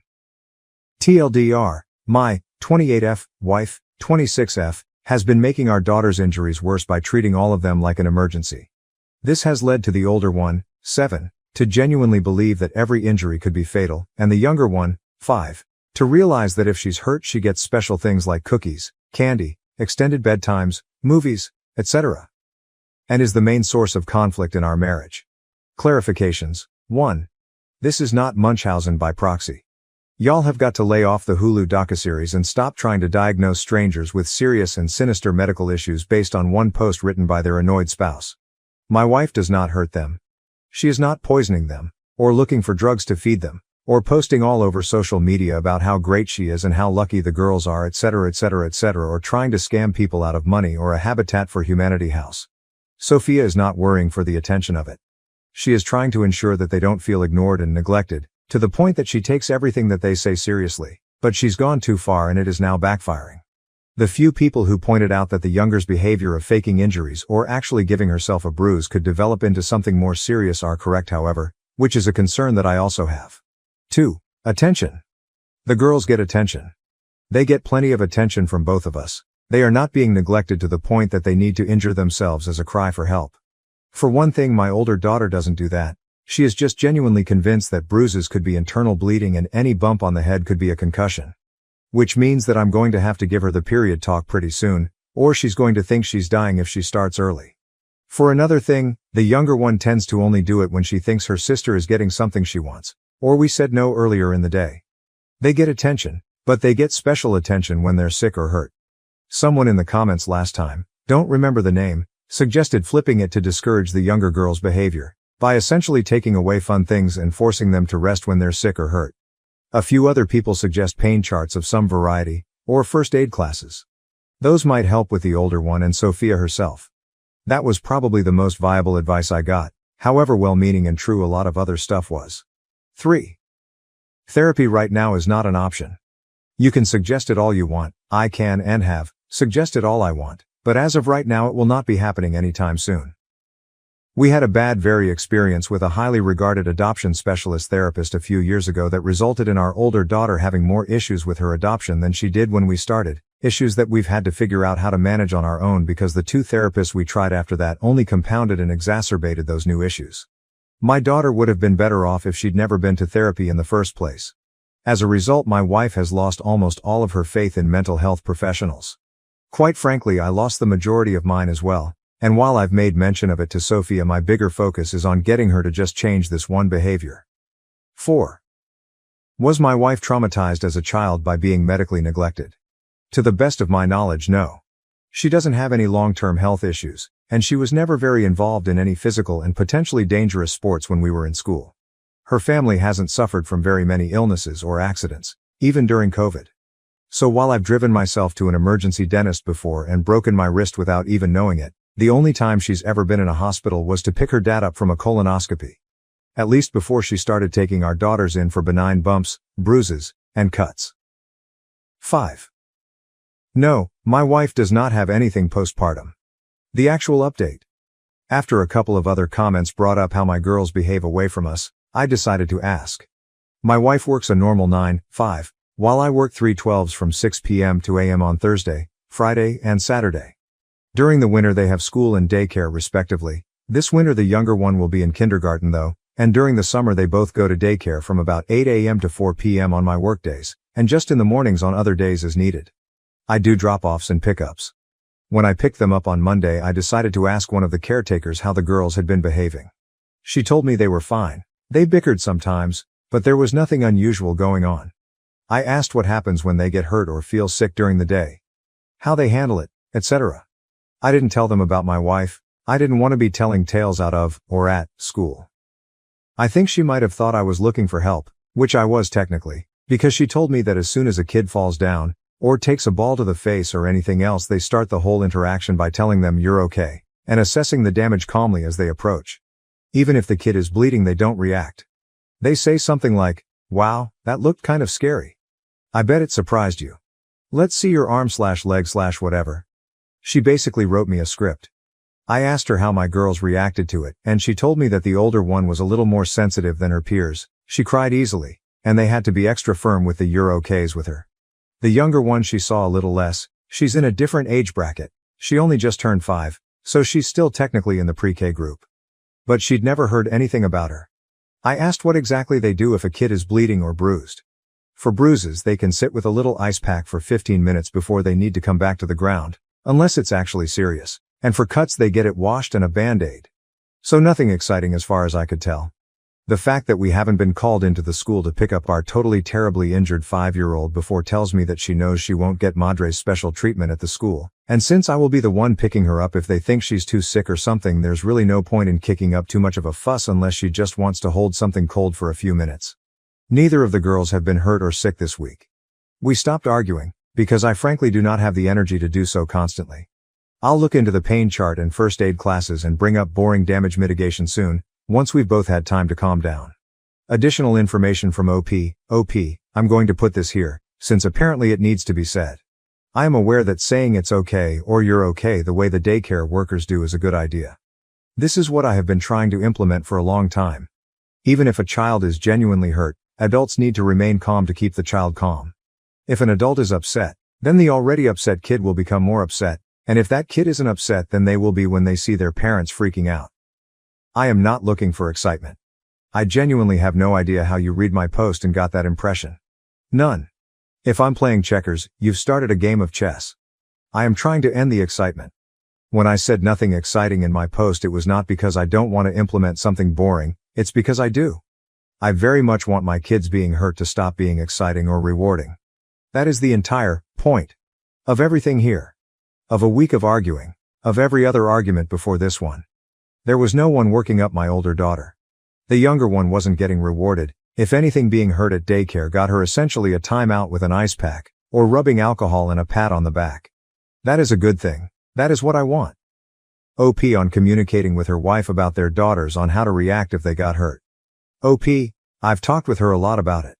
It used to start when she was already working up because one of the girls was hurt or something, and I'd try to calm her down and help the girls calm down. She'd be so keyed up that it would turn into a fight fast. So after a while I stopped trying to interfere at the time, because us arguing while one girl and inevitably the other cried wasn't exactly helpful. After that I started waiting until after all of the excitement of the emergency had passed by to bring it up. Especially when the younger girl started intentionally falling or bumping into things. I'd try to tell her that making a huge deal out of every scrape was just making things worse and the girls needed to figure out how to self-regulate and tell if they were actually hurt or not. She would accuse me of being callous and tell me she wasn't going to make our daughters feel helpless, hurt and abandoned. And no matter how hard either of us tried is dissolved into another argument. Mother-in-law ruined my wedding. By spiking my drink, then tried to buy my forgiveness with $5K, now we're left to navigate the fallout. My mother-in-law secretly spiked my drink at my wedding, causing me to faint and ruin the reception. Now she's trying to buy my forgiveness with $5,000 because my husband has made his decision. Hi everyone, I'm Rachel, 27F, and I just got married a week ago to my wonderful husband Jaden, 32M. The wedding felt like something straight out of a telenovela. This whole journey began 2 years ago at a local coffee shop. I was a regular there, always needing my morning caffeine fix to start the day. One day, I noticed a tall guy with kind eyes standing in line behind me. He seemed nice, but to be honest, I wasn't really paying much attention. All I could think about was getting my hands on a latte. Later that same week, I bumped into him again, and this time, we ended up chatting while waiting for our coffees. We talked about everything. Our favorite books, weird childhood stories, and even our mutual love for that cozy little coffee shop. We laughed a lot, and for the first time that day I felt truly awake. Looking back, I realized that I was quick to judge at first, perhaps because I was so absorbed in my routine or because Jaden wasn't the kind of guy I typically gravitated toward. But that day, something shifted in me. There was a genuine kindness in him, a warmth in his smile that I couldn't ignore. We exchanged numbers, and that very night, Jaden texted me, asking if I wanted to grab dinner sometime. We ended up going to this tiny Italian place hidden away on a side street. The food was incredible, but the best part was our conversation. We talked for hours, and it felt effortless. We discovered we had a surprising amount in common, a love for old movies, a secret passion for karaoke, even though neither of us is very good, and a shared obsession with tacos. Over the next few weeks, we started seeing more and more of each other. We went on hikes, explored museums, and even tried, and failed, to take a pottery class together. The more time I spent with Jaden, the more I realized how special he was. He was funny, intelligent, supportive, and always knew how to make me smile. He pushed me to be a better person and made me feel like I could be completely myself around him. Then, on our second anniversary, Jaden surprised me with the most incredible proposal. We were on a weekend getaway to a charming cabin in the mountains. It was snowing softly outside, and we were cuddled up by the fireplace when Jaden got down on one knee and pulled out a ring. I don't even remember exactly what he said because all I could focus on was the love shining in his eyes. Of course, I said yes. As soon as we got back from our cabin trip, I dove into planning the wedding with so much excitement. But this is where things took an unexpected turn. After Jaden and I got engaged, I met his mom, Maria, 57, for the first time. She lived a bit out of town, so we hadn't had the chance to meet before. At first, Maria was incredibly sweet to me. She talked about how thrilled she was to finally have a daughter-in-law. Jaden was her only child, and she mentioned that she had always wanted more children, so having me join the family felt like a big deal to her, almost like gaining another child. She even hugged me warmly and said she couldn't wait to get to know me better. However, things began to change rather quickly. That weekend, Maria came to stay with us to help with some wedding planning and to spend more time together. Initially, I was thrilled, thinking we'd bond and grow closer. But as the weekend progressed, her attitude shifted in a way that made me uncomfortable. The first passive-aggressive remark came during breakfast on Saturday morning. I had made a batch of my favorite pancakes, and while Jaden was outside enjoying his coffee, Maria looked at me with a smile and said, "Oh, I guess you don't worry too much about carbs, huh?" I laughed it off at the moment, assuming it was just a casual comment, but it stung a bit. Later that day, as we were flipping through some wedding dress magazines, Maria pointed at a model and remarked, "This dress is stunning, but it's meant for someone with a very specific figure. Not everyone can pull it off." She glanced at me as she said it, and it felt like a subtle dig, suggesting she didn't think I could wear something like that.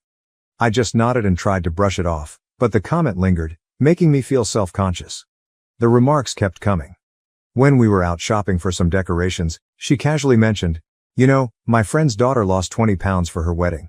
She looked so stunning. Have you thought about doing something like that?" I was taken aback and didn't really know how to respond.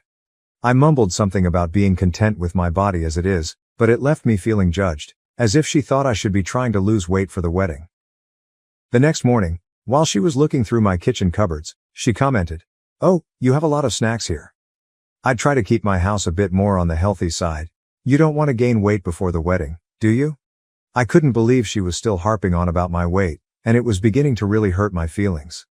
It felt like she was picking on me, even though she always had a smile on her face and spoke in a seemingly kind tone. What struck me as odd was that Maria never made those comments in front of Jaden. It was as if she had a switch she could flip on and off. When Jaden was around, she was all smiles and sweet words, but the moment he stepped out or was in another room, she'd start making those passive-aggressive remarks. I felt like I was living in two different worlds, one where I was accepted and loved, and another where I was constantly judged and criticized. Initially, I didn't think it was necessary to bring this issue up with Jaden. After all, it was his mom, and I didn't want to create any tension between us, especially since we had just gotten engaged and were in such a blissful place. I kept telling myself that it was just a minor inconvenience, something I could handle. Besides, I'm not exactly thin. I have curves, and I'm proud of my body. I've worked hard to feel confident in my own skin. Maria's remarks were more annoying than anything else. It felt like she was trying to undermine my confidence, but I was determined not to let her get to me. However, Maria started coming over more frequently. It felt like she was around every weekend, and it was beginning to drive me a little crazy. I worked from Monday to Friday and only had the weekends to focus on wedding planning.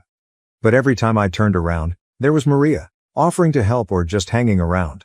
It was tough to concentrate on wedding preparations with her constantly there, making little comments and acting like she knew better than I did. One weekend, she called to say she'd be coming over again. I felt a knot of anxiety in my stomach because I really needed some time alone to plan without her input. So I told her I was going to be busy and wouldn't be at home. She asked what I was up to, and before I could stop myself, I blurted out that I was going to look at wedding dresses. I think I just wanted her to know that I had important things to do. To my surprise, she got really excited and said she'd love to come along. I didn't know how to say no without sounding rude, so I reluctantly agreed. The next thing I knew, she was at my door, beaming and eager to help me find the perfect dress. I tried to smile back, but inside, I was dreading how this shopping trip would unfold. We visited a few bridal shops, and from the moment we stepped inside, Maria was in full mom mode, suggesting dresses that didn't appeal to me and making comments about how certain styles wouldn't flatter my figure. It was utterly draining. I felt like I couldn't even breathe without her casting judgment. When I tried on a dress that I genuinely loved, she remarked, "It's nice, but don't you think it's a bit snug around the waist? Maybe something more flowy would suit you better." I was crushed because I adored that dress, but her words made me second-guess myself. By the end of the day, I hadn't found a dress, and I was feeling pretty low. Thankfully, Maria went back to her place, and I finally had a moment of peace. For the next few days, she kept texting me, asking when I would be looking for dresses again. I just kept saying that I didn't know when I'd have the time. I was determined not to tell her when I planned to go shopping, but my plan unraveled when Jaden mentioned to his mom that I'd be going dress shopping the next day. So she called me, asking what time she should come over. I found myself at a crossroads. Maria had already made so many remarks about my body that I dreaded the idea of her tagging along. I knew that if I took her with me to the bridal shop, she would ruin the day with more comments and judgments, so I decided to come up with an excuse. I told her that the bridal shop had a rule allowing only 2 people to accompany me, and my mom and maid of honor were already on their way. I realize now that it was a pretty lame excuse, but at that moment I couldn't think of anything else. Maria quickly pointed out how ridiculous my explanation was and said, "What kind of bridal shop only allows 2 people? That's just silly." I fumbled for a response and said, "I know it's weird, but that's what they told me." I was sweating bullets because I knew how flimsy my lie sounded. I hurriedly told her I had to go and ended the call before she could ask any more questions. As soon as I hung up, a huge wave of guilt washed over me.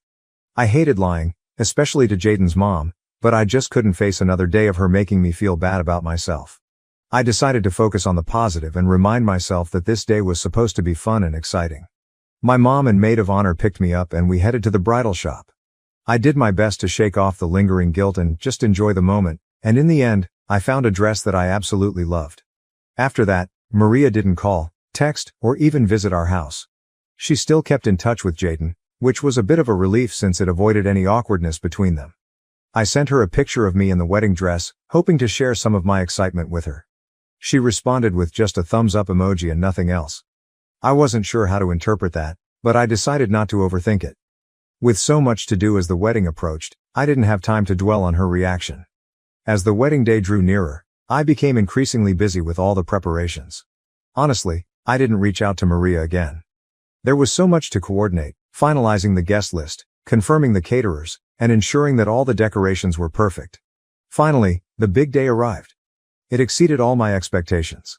The ceremony was beautiful, and I couldn't stop smiling as I walked down the aisle toward Jaden. The look on his face when he saw me in my dress was priceless, making all the stress of planning worthwhile. We said our vows, exchanged rings, and just like that, we were married. The reception started off perfectly. The venue was gorgeous, the weather was ideal, the food was delicious, and everyone seemed to be having a great time. I loved our first dance. Jaden and I had taken a few dance lessons and we managed not to step on each other's toes. It felt like a fairy tale, and I was on cloud 9. Everything was going smoothly until I decided to get a drink. I walked over to the bar for something refreshing, and there was Maria, standing right there. She turned to me with a big smile and said, "You look like you're having a wonderful time. Let me get you a drink, just relax and enjoy yourself." I was a bit taken aback by her sudden enthusiasm but thought maybe she was trying to make up for all the awkwardness. She handed me a Shirley Temple, and I thanked her and took a sip. A few minutes later, I started feeling drowsy, but I assumed it was just because I was tired. Then, I fainted on the floor and lost consciousness.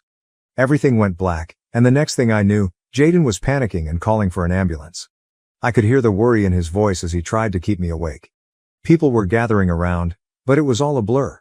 When the EMTs arrived, they quickly brought me back to consciousness and began asking questions about what I had eaten and drunk that day. I told them everything, including the meal I had at the reception and the Shirley Temple that Maria had given me. They expressed concern and asked if there was anything unusual or if I had taken any medication.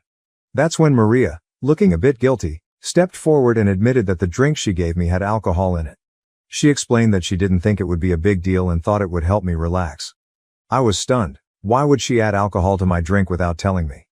The situation became even more complicated when my maid of honor, Emily, spoke up. She informed the EMTs that I had taken some anxiety medication just minutes before walking down the aisle. I had been so anxious about everything going off without a hitch that I took a small dose to calm my nerves. It turned out that the combination of the medication and the alcohol in the drink was what caused me to collapse. There must have been some kind of chemical reaction that knocked me out. The EMTs explained that mixing alcohol with certain medications can be very dangerous and that I was fortunate the outcome wasn't more severe. After the EMTs left, Jaden turned to Maria and demanded that she leave. His voice was shaking with anger, and Maria looked completely shocked. She tried to explain, insisting she hadn't meant any harm and that it was all just a misunderstanding, but Jaden wasn't having any of it. He shouted at her to leave the reception immediately. I had never seen him so furious, and it broke my heart to witness his anger towards his mom on what was supposed to be a joyful day. With all the chaos, I wasn't feeling well, and the mood at the reception took a nosedive. Guests started to feel uncomfortable, and the joyous atmosphere we had worked so hard to create just vanished. People began leaving one by one, and before we knew it, the reception ended early. It was devastating to see everyone leave so soon, and I felt like the day I had been dreaming of for so long had been ruined. Jaden and I went back to our hotel room, and I was left trying to process everything that had happened. I felt numb, exhausted, and overwhelmed with sadness. This day was supposed to be one of the happiest of my life, but instead, it had turned into a nightmare because of a careless prank. I couldn't believe that Maria's actions had destroyed our special day. Maria kept texting and calling both me and Jaden, but neither of us responded. We needed some time to process everything and figure out our next steps. I could see that Jaden was deeply troubled by the situation. He loved his mom, but he was also incredibly hurt and angry over what she had done. It was a difficult situation, and I had no idea how to fix it. When we finally returned home, I tried to put the whole incident behind me and focus on starting our new life together, but it wasn't easy. Every time I thought about our wedding day, I felt a pang of sorrow. I kept replaying the events in my mind, wondering how things could have turned out differently if Maria hadn't pulled that prank. It felt like a dark cloud hanging over what should have been a beautiful memory. Thankfully, we soon left for our honeymoon, And it was such a relief to escape all the drama and stress. Jaden and I had an amazing time exploring new places and creating beautiful memories together. It was the perfect getaway. And for those 2 weeks, I felt like everything was back to normal. We laughed, relaxed, and enjoyed each other's company without a care in the world. When we returned home, reality hit us hard. The moment we pulled into the driveway, there was Maria, standing at the door. My heart sank, and a wave of anxiety washed over me. I had anticipated this confrontation, but I wasn't prepared for it to happen as soon as we got back. What made it worse was that she didn't offer an apology. Instead, she kept insisting that it wasn't her fault and that it was all just a prank. She tried to justify her actions, saying things like, "I didn't think it would hurt you. And I just wanted to lighten the mood." It was infuriating to watch her refuse to take responsibility for what she had done. I couldn't believe she was trying to downplay the whole incident as if it were just a harmless joke. Jaden couldn't hold back any longer. He snapped and told her that enough was enough. He said she had crossed a line and needed to own up to her actions. He made it clear that the only way he would talk to her again was if she apologized to me. He told her that she had hurt me deeply, and it was not acceptable. Maria tried to interrupt, but Jaden didn't let her. He went on to say that from now on, they would only be seeing each other during holidays. No more random weekend visits, no unnecessary calls. He told her it would be like they were distant relatives who only met on special occasions. Maria was shocked and started to cry, but Jaden remained firm. I could see how painful it was for him to have to set such boundaries with his own mother, but he was determined to support me and ensure I felt safe and respected. Yesterday, while I was at work, I got a call from Maria. It caught me off guard because we hadn't spoken in a while, and I wasn't expecting her to reach out, especially during work hours. She told me she was outside my office and wanted to meet. I was surprised and didn't want her coming inside and causing any unnecessary drama, so I agreed to meet her outside to avoid a scene. We sat down at a small cafe across the street, and I could tell she was really upset. As soon as we began talking, she broke down in tears. It was awkward because people around us started to stare. She told me she couldn't believe what Jaden was doing. He wasn't answering her calls or responding to her messages. She was distraught and begged me to talk to him on her behalf, saying she just wanted things to go back to the way they were before. I want to point out that, up until this moment, Maria still hadn't apologized to me for what happened at the wedding. It was as if she was in complete denial about the impact of her actions. I told her that instead of coming to my office and causing a scene, she should be thinking about how her actions had affected both me and Jaden. I explained that she had ruined my wedding day, and it wasn't fair to expect me to just brush that aside and talk to Jaden for her. She tried to defend herself, saying she didn't mean any harm and was sorry I reacted the way I did. It was as though she couldn't see past her own perspective and understand that her actions had real consequences. She kept insisting that if she had known what would happen, she never would have done it. As she continued to cry, I noticed people in the cafe beginning to glance over with concern. The whole situation made me incredibly uncomfortable, and I just wanted to leave. I told her that I would see what I could do, but I didn't make any promises. Up until now, I still haven't talked to Jaden about it because I'm not sure if I'm ready to forgive Maria. After all, she only apologized after I prompted her to do so. My mom thinks I should just let it go and forgive my mother-in-law, but I'm not entirely sure. What do you all think? I'd really appreciate your advice. Update 1. Hi everyone, thank you so much for your comments and suggestions. It really means a lot to have a space where I can share my story and receive support. Maria's constant texts and calls were starting to wear me down. So I decided it was time to have another conversation with Jaden and figure out how we could move forward. I told Jaden that Maria had come to my office and apologized to me. It wasn't entirely true. Her apology wasn't exactly what I needed, but I felt like it was time to start mending things, even if just a little. I told him that I had forgiven her, which was mostly true, because I wanted to move past this mess and focus on our future. Jaden looked at me with concern and asked if I was really sure.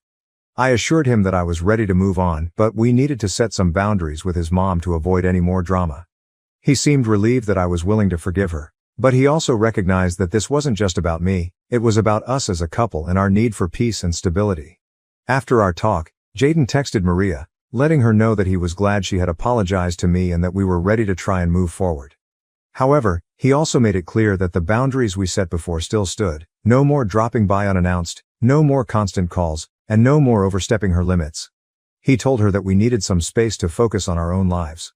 Maria responded almost right away, saying that she was sorry for everything and that she just wanted to be a part of our lives.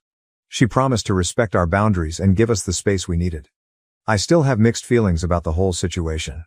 On one hand, I'm glad that Maria seems to be taking our boundaries seriously. But on the other, I still feel a bit uneasy because I know that one slip-up could bring all the drama back. I'm trying to focus on the positive and remind myself that we are making progress, even if it's slow. Some of you have asked about my anxiety, and I want to thank you for your concern. I don't feel comfortable going into too much detail, but I do want to clarify that my anxiety wasn't about Jaden or our relationship. I knew he was the one for me from the moment things got serious between us. The anxiety was more related to the wedding day itself and the immense pressure that comes with planning such a big event. We had over 200 guests attending, and I was determined for everything to be perfect. I worried endlessly about all the little things that could go wrong, like the food not turning out well, the music not being enjoyable, or the decorations not living up to my expectations. The thought of any detail going awry made me incredibly anxious. I wanted our guests to have an amazing time and to remember our wedding as a beautiful and joyous celebration. Update 2. Hi everyone, something unexpected happened, and I'm still trying to figure out how to feel about it. Things were going smoothly until last weekend when Jaden received a call from Maria inviting both of us to dinner at her place. She mentioned that it was important for us to have this dinner to start getting things back to normal after everything that had happened. Jaden told me about the invitation and asked what I thought. I told him it would be okay and that we should go. Maybe this was her way of trying to make amends. When we got to Maria's house, she greeted us with a warm smile. But after dinner, Maria did something that completely took me by surprise. She got up, left the room, and came back with a check for $5,000. She handed it to me, saying she was truly sorry for ruining our wedding day and that, while she couldn't change the past, she wanted to give me this money as a way to make up for it. I was completely taken aback and immediately felt uncomfortable. It was such an unexpected gesture and I didn't know how to respond. I refused the money right away, telling her that I didn't need it and that we should just let bygones be bygones. Jaden agreed and told her that she didn't have to give us any money, but Maria was persistent. She wouldn't take the check back and ended up slipping it into my coat pocket. I was so shocked and didn't know how to handle it. She seemed almost desperate for us to accept it, which only made the situation more awkward. After that, we left her house and headed back home. On the way, Jaden and I talked about what had happened and we were both confused. Why would Maria give us such a large amount of money? It felt strange, and I couldn't help but wonder what her true intentions were. Was she genuinely sorry, or was this her way of trying to buy our forgiveness? I'm not sure, and it's left me feeling really unsettled. Jaden and I discussed it again, and we're still not certain about what to do. He's just as confused as I am, and we both want to approach this situation in a way that's fair and respectful. We don't want to hurt Maria's feelings or dismiss her attempts to make amends, but at the same time, we don't want to feel like we're being bought off. If anyone has any advice or has gone through something similar, I'd really appreciate hearing your thoughts. Update 3. It's been 2 weeks since my last update, and honestly, not much has changed. We still have the check that Maria gave us, but we haven't cashed it. It's just sitting in our drawer, almost like a reminder of everything that's happened. I'm not really sure what we'll end up doing with it, but for now, it's just there.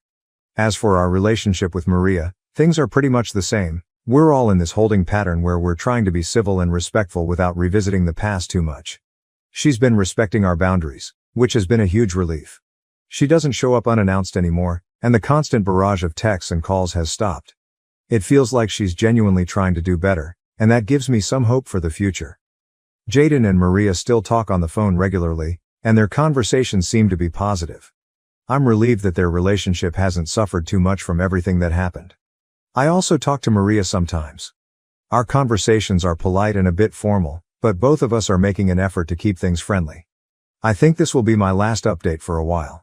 I don't expect much to change anytime soon, and I'm hopeful that things will continue to improve little by little. I want to focus on the positive and keep moving forward, and I believe that's the best approach for now. If anything major happens, I might pop back in with an update, but for now, I'm going to take a step back and concentrate on living my life. Thank you again for all your support, and I hope you all have a wonderful day. My husband is cheating on me with my best friend, betraying both our marriage and my trust in the most painful way. I'm honestly not sure where to start, so I guess I'll just start. My husband and I have been dating since I was 19 and he was 22. We've been married for 6 years now. We have 2 kids and I'm 6 months pregnant with our third. 2 years ago I found out my dad has stage 3 colon cancer. My dad is my only parent as my mom passed away when I was 12. He's my favorite human and life without him doesn't seem as colorful. His laugh is contagious and he gives these big bear hugs that seem to make all of your broken pieces feel like they're perfectly in place again. Whenever I've had a hard day, he doesn't poke and prod and just lets me vent and listens. About 5 months ago we discovered the treatments aren't working for him, and in direct quote from the doctor he said months not years.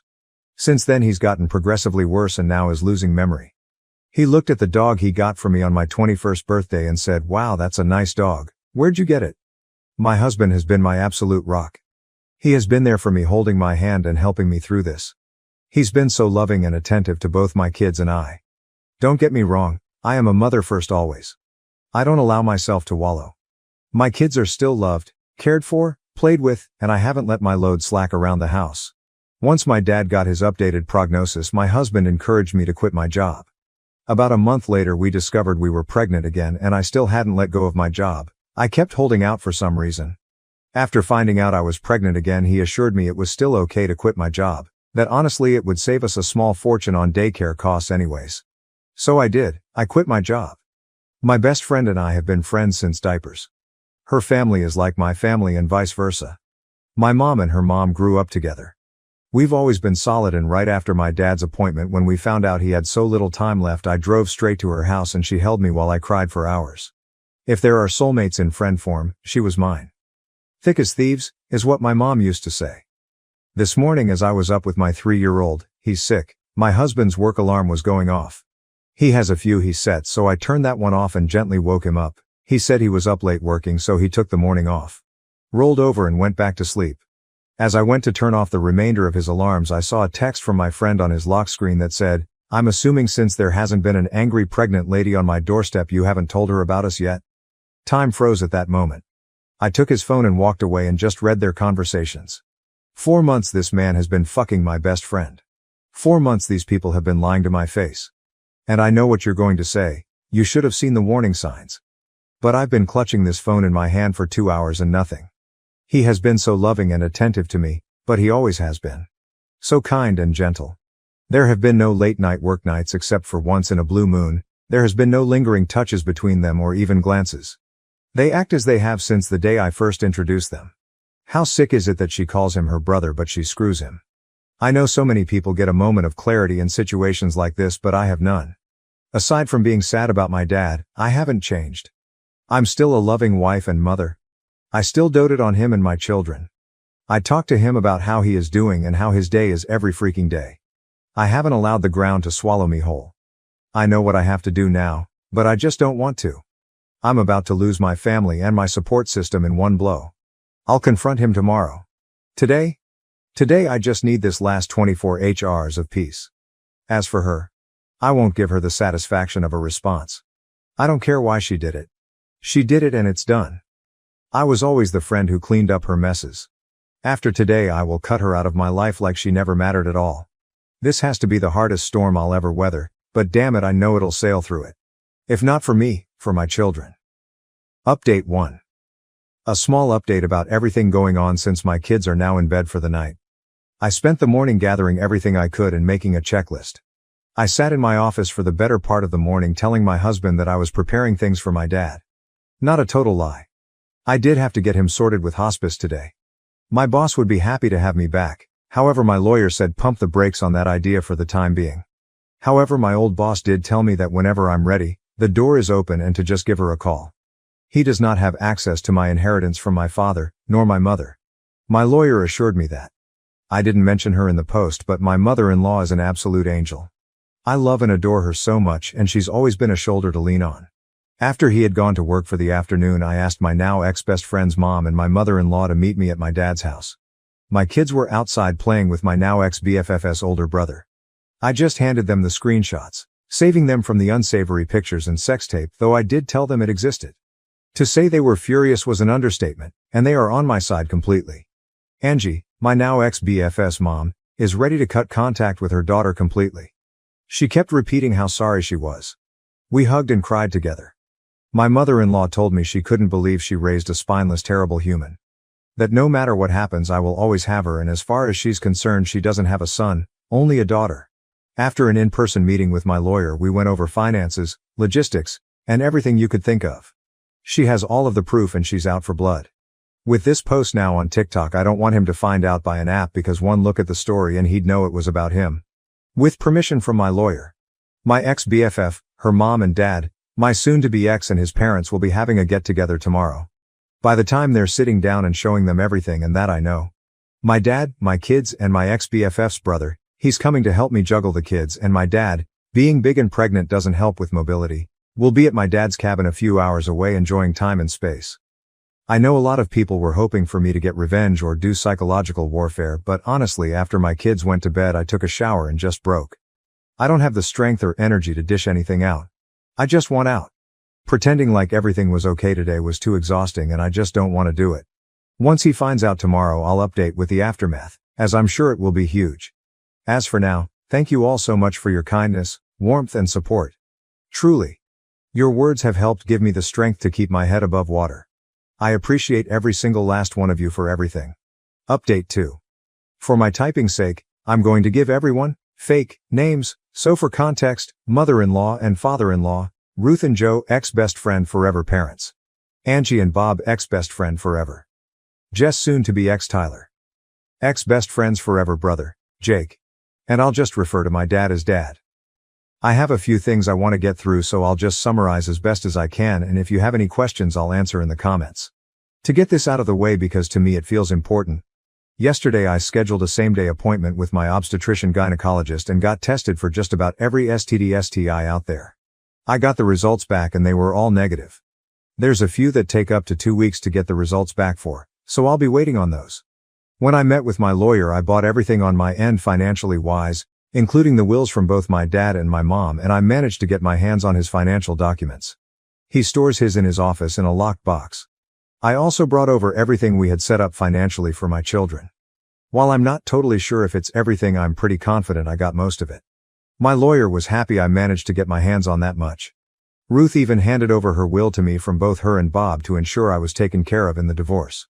My lawyer understands I am wanting a divorce immediately, however she wants to make sure she is thorough and isn't missing any key info.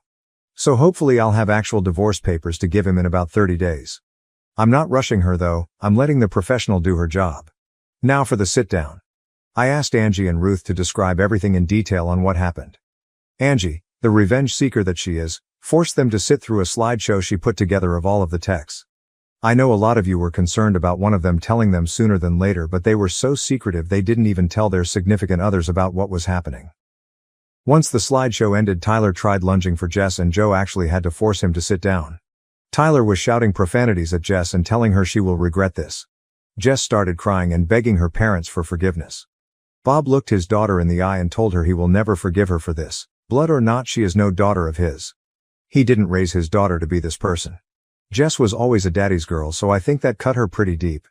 Jess is in the middle of a divorce herself and her parents were giving her money for her lawyer and they told her she is cut off from them both financially and physically. Tyler's dad was irate. According to Ruth, he looked like he was holding back on throttling him. From there Tyler went straight home. I know because we have a Ring doorbell camera along with a few cameras in the house for our kids to keep an eye on them when we aren't right next to them. Tyler came home and saw that most of mine and the kids' stuff was gone and he lost it. Started yelling and throwing things. The house is now trashed with a few holes in the walls for decoration. When he didn't find us there, he went to my dad's. While I did spend most of the day, he was at work packing and moving things into my dad's house. We were already at his cabin. Tyler took a baseball bat to my dad's door trying, and failing, to break it down. My dad's neighbor actually called the cops on him and he was arrested. His parents refused to bail him out. I had an appointment with my therapist today. I've had one for a year now since I was struggling with my dad, and it felt good to just cry it out and let everything out about how I was feeling. It was very helpful and she gave me a few tools to work through my emotions with this one. I felt very grounded and empowered leaving my session today. I'm also planning on setting up my children with a therapist when we get back from the cabin to figure out the best way to deal with telling them. I know people said I shouldn't, but I will be telling them, just in an age-appropriate way. I don't want there to be secrets and lies between us. I've always been as open and honest as I can with them, again in the most kid-appropriate way. Just because they're small humans, they're still humans and still deserve the truth. I had a handful of comments telling me I should stay and every man cheats. I should work things out because most of our marriage was good. I refuse to believe all men cheat. My parents were married for 20 years and after my mom passed, my dad never moved on. I watched my dad love my mom for 12 of those years and cherish her. I will not accept anything less than that kind of love. He never cheated, nor did she. While I'm not sure when I'll be ready to move on, falling in love is the absolute last thing on my mind at the moment. I refuse to let Tyler win and destroy love for me completely. I will move on from this. Jess started blowing up my phone demanding I fix this situation and immediately blaming me. My lawyer told me to not block texts just in case they spill out additional info I was missing. She was playing the poor me card very hard. The thing is though, I never influenced Angie and Bob to cut contact with their daughter. They made that choice on their own. She actually started blaming me for stealing the love of her life. I introduced them when Tyler and I started dating, so not sure where that came from, and that Tyler is only with me for the kids. Honestly, I knew she was just trying to hurt me at that point. I didn't give her the satisfaction of responding though. Between her and Tyler I have about 200 missed calls. Tyler went from begging and pleading me to forgive him. Like I said, I didn't have divorce papers to hand him, so he's stuck in this unknown gray area. I also asked Angie and Ruth to not say anything about the divorce to him yet. Purely just for my satisfaction, honestly. I know it's slightly petty, but keeping him in that gray area of not knowing is my small revenge to him. To threatening to call the cops on me for kidnapping, telling me Jess wasn't the only one, bingo, just what I was looking for, to telling me I'm a stuck-up bitch, to threatening me, to back to begging me for forgiveness. Honestly, it was just a whiplash reading those texts. I'd be lying if I said that those texts didn't hurt me and terrify me all at once, but I refuse to let them break me. As for both of them together, I don't think he's going to stay with her. I think he blames her for blowing up our marriage, honestly. Who knows though, they deserve each other.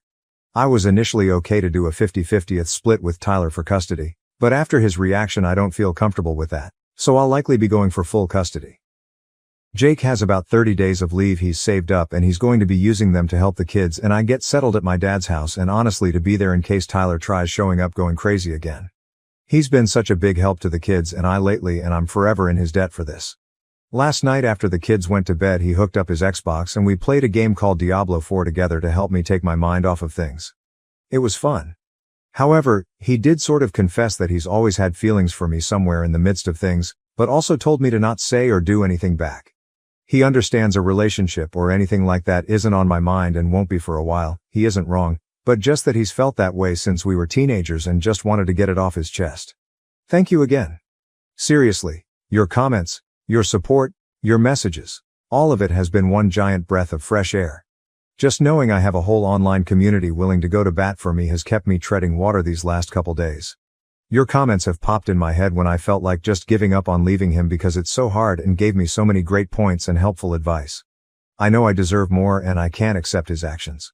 And to the people who commented relating to my situation, my heart goes out to you all. This pain is awful and I hate that so many of you can relate, but your stories have resonated deep within me. You all keep commending me for my strength, and my personal favorite is telling me how proud of me you are. Every time I see those words I start to tear up. I'm blaming the pregnancy hormones, but your words have helped put me at ease so that way I could do what I knew I needed to do. So I'll leave this here for now. If anything of importance happens when I go back home I'll update further.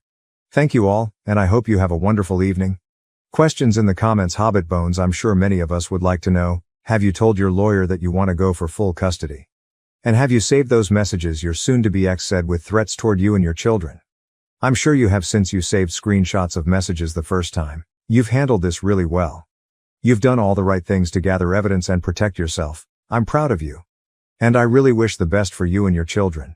OP answer. I forwarded everything to her as well as telling her he was arrested, and she responded with, full custody. And I agreed. Thank you, truly so much.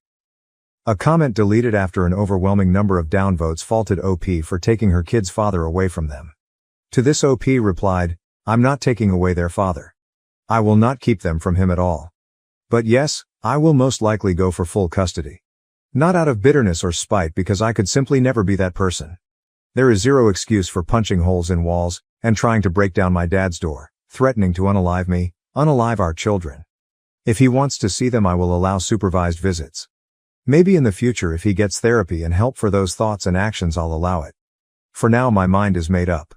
You may see it as running away, but I see it as taking space to comprehend what has happened to my life and allow myself breathing room. My entire future I had carved out for myself and my children has exploded right in front of my face. That deserves breathing room. And yes, I allowed others to confront what they did to me, Simply because I don't have the mental capacity. My focus is on my kids and my dad, everything else is background noise. Honestly, even if I did confront them myself, my in-laws and ex-friends' parents would have had their own confrontation regardless. I am fully aware I will have to face the music one day. However, today is not that day and I plan on enjoying that for the time being. People doubted if OP's story was true as the break between updates was quite short, with comments like, all this in 1 day and a half. To which OP replied, my doctor's appointment took an hour at max, most OBs do same-day appointments for urgent reasons. I just moved clothing, some toys and any of my important things to my dad's, which is 15 minutes away from my home with help from quite a few people. To be honest, it wasn't even a lot of stuff to move anyways. It all fit in the bed of my father-in-law's pickup. I was lucky that a lawyer had a same-day opening spot and gathered documents that are all stored in one spot because I keep them organized. I already have weekly virtual therapy sessions which just so happened to be today, which was an hour. All I did was give my in-laws and ex-BFF's parents the screenshots and saw them for about 2 hours before I headed home. Which I usually spend time with my dad in the evenings, so he was fully aware of where I was, but I asked him to stay home and start dinner instead of coming and drive to a cabin. I found out yesterday around 6-7 a.m. Do people not understand how little actually happened? Jess, I was hoping it wasn't you when I saw this on TikTok, but obviously it is you, Kirsten. I told you to break up with him. I told you Tobias was in love with me. You refused to listen. I told you my husband left me because he was cheating, but it was because Toby told me we could run away together and we could be together. You ruined everything and now he won't speak to me. You need to clean your mess up instead of posting on socials being a pathetic POS. You're unbelievable. Did you think I wouldn't see this and find out? I hope you miscarry. Technical_pumpkin_65s, also somebody in OP's life, reply to Jess? Are you serious, Jade? Apparently Jess's real name. Coming here and playing the victim, you disgusting fake human being. Not only that, but you expose yourself by telling the real names. Now everyone will know it's you and your entourage. You are so jealous and have a huge obsession with Kirsten that you ruined your own life after all the mess you created. It's obvious Toby never loved you but just wanted to use you for his pleasure. There is nothing more easier to manipulate than a jealous freak who has an obsession with him. If he really wanted to run away with you, he would have done it a long time ago, but he lied to your face with the one big excuse ever, I stay for the kids. Ha ha ha, you are the clown. Well, **** here, not victim. That's why even your own parents cut you out from their lives too. You are such a shame as a woman, but also as a human being. You pretend to befriend and betray not only her but your family and your own husband. Can't wait to hear what will happen to you when more people will know around you. You will finally receive the treatment you deserve, especially after wishing her to lose her baby. Karma will do his job now. OP's reply to Jess, you told me to break up with him when I was 19 and you were engaged to another man. You never said why. You never said anything about him, because if you did I never would have been married and you would have been cut out sooner. Also, no, I put fake names in the post to protect your identities, but if you want to blast yourself to the public, that's your choice, not mine. Update 3. Hi everyone. I know a lot of people are still asking for an update. Not much has happened, but here are the things that have happened. Tyler discovered the post and asked me if I was seeking a divorce. I said I was. He apologized for losing his cool. Asked if there was any hope for reconciliation. I said no. We did have a conversation about the kids, and he'll be allowed to see them with supervision, to which he agreed to. I had another meeting with my lawyer. Nothing of major importance happened. Nothing, and I mean absolutely nothing, has happened with Jake. He didn't take back his confession, but as I said, it's on the back burner for a long while. My kids' health and well-being take priority over all else. My dad's health is on a steady decline. He's now in the hospital with no release date in the immediate future. Please send over thoughts and well wishes his way. My kids are adjusting well. We have a therapy appointment for them scheduled next week to help them. My oldest has more questions than the rest, but I'm trying to save any big conversations for the therapy appointment, so I know I'm conveying the answers in a meaningful and the least harmful way. Also, my oldest made tryouts for the traveling soccer league. Yay. Oh, and the baby is doing great. Things have calmed down a lot. Truly. I feel like I have a better grip on things. I've been putting most of my focus on my dad and kids to keep myself busy. Thanks you friends for the love, support, and for checking in. New update. Hey everyone. I'm still getting daily messages and comments for an update, so here is what could possibly be my final one. My dad passed away about a week after my last update. I knew it was coming, but it still feels like a gut punch. Thank you to everyone who kept him in your thoughts. Truly. My marriage has officially ended.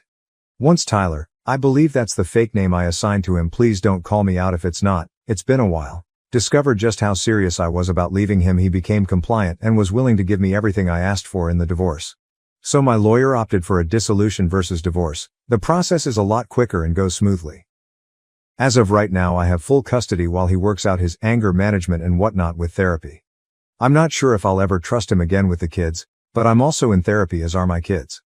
I'm not making any decisions at all right now when it comes to that. He gets supervised visits at a facility where there is an army of staff and security and someone is there at all times. That's once a week, and he does get video calls twice a week. The kids are adjusting pretty well. There are days when I think it affects them more, but they've suffered some big losses, so it's to be expected. I did decide to give the baby my dad's first name though. It just felt right. But the baby is doing so very well and is thriving despite the amount of stress I've had going on. I'm managing as best as I can with everything going on. I miss my dad like crazy and I'm still trying to figure out how to exist in a world where he doesn't. The grief still is so very heavy. I'm still mourning my marriage as well. I don't regret leaving him, but it still hurts me deeply. However, I'm picking up the pieces and making my life whole without him. My mother-in-law, well, ex-mill now I guess. I don't know, it still feels weird. And Angie helped me out so much. They've really allowed me to lean on them in these moments. Whether it be taking the kids for a little while or cooking dinner for us when I don't have the energy. I truly am so lucky to have them. And finally, to what you all have been waiting to hear about, Jake.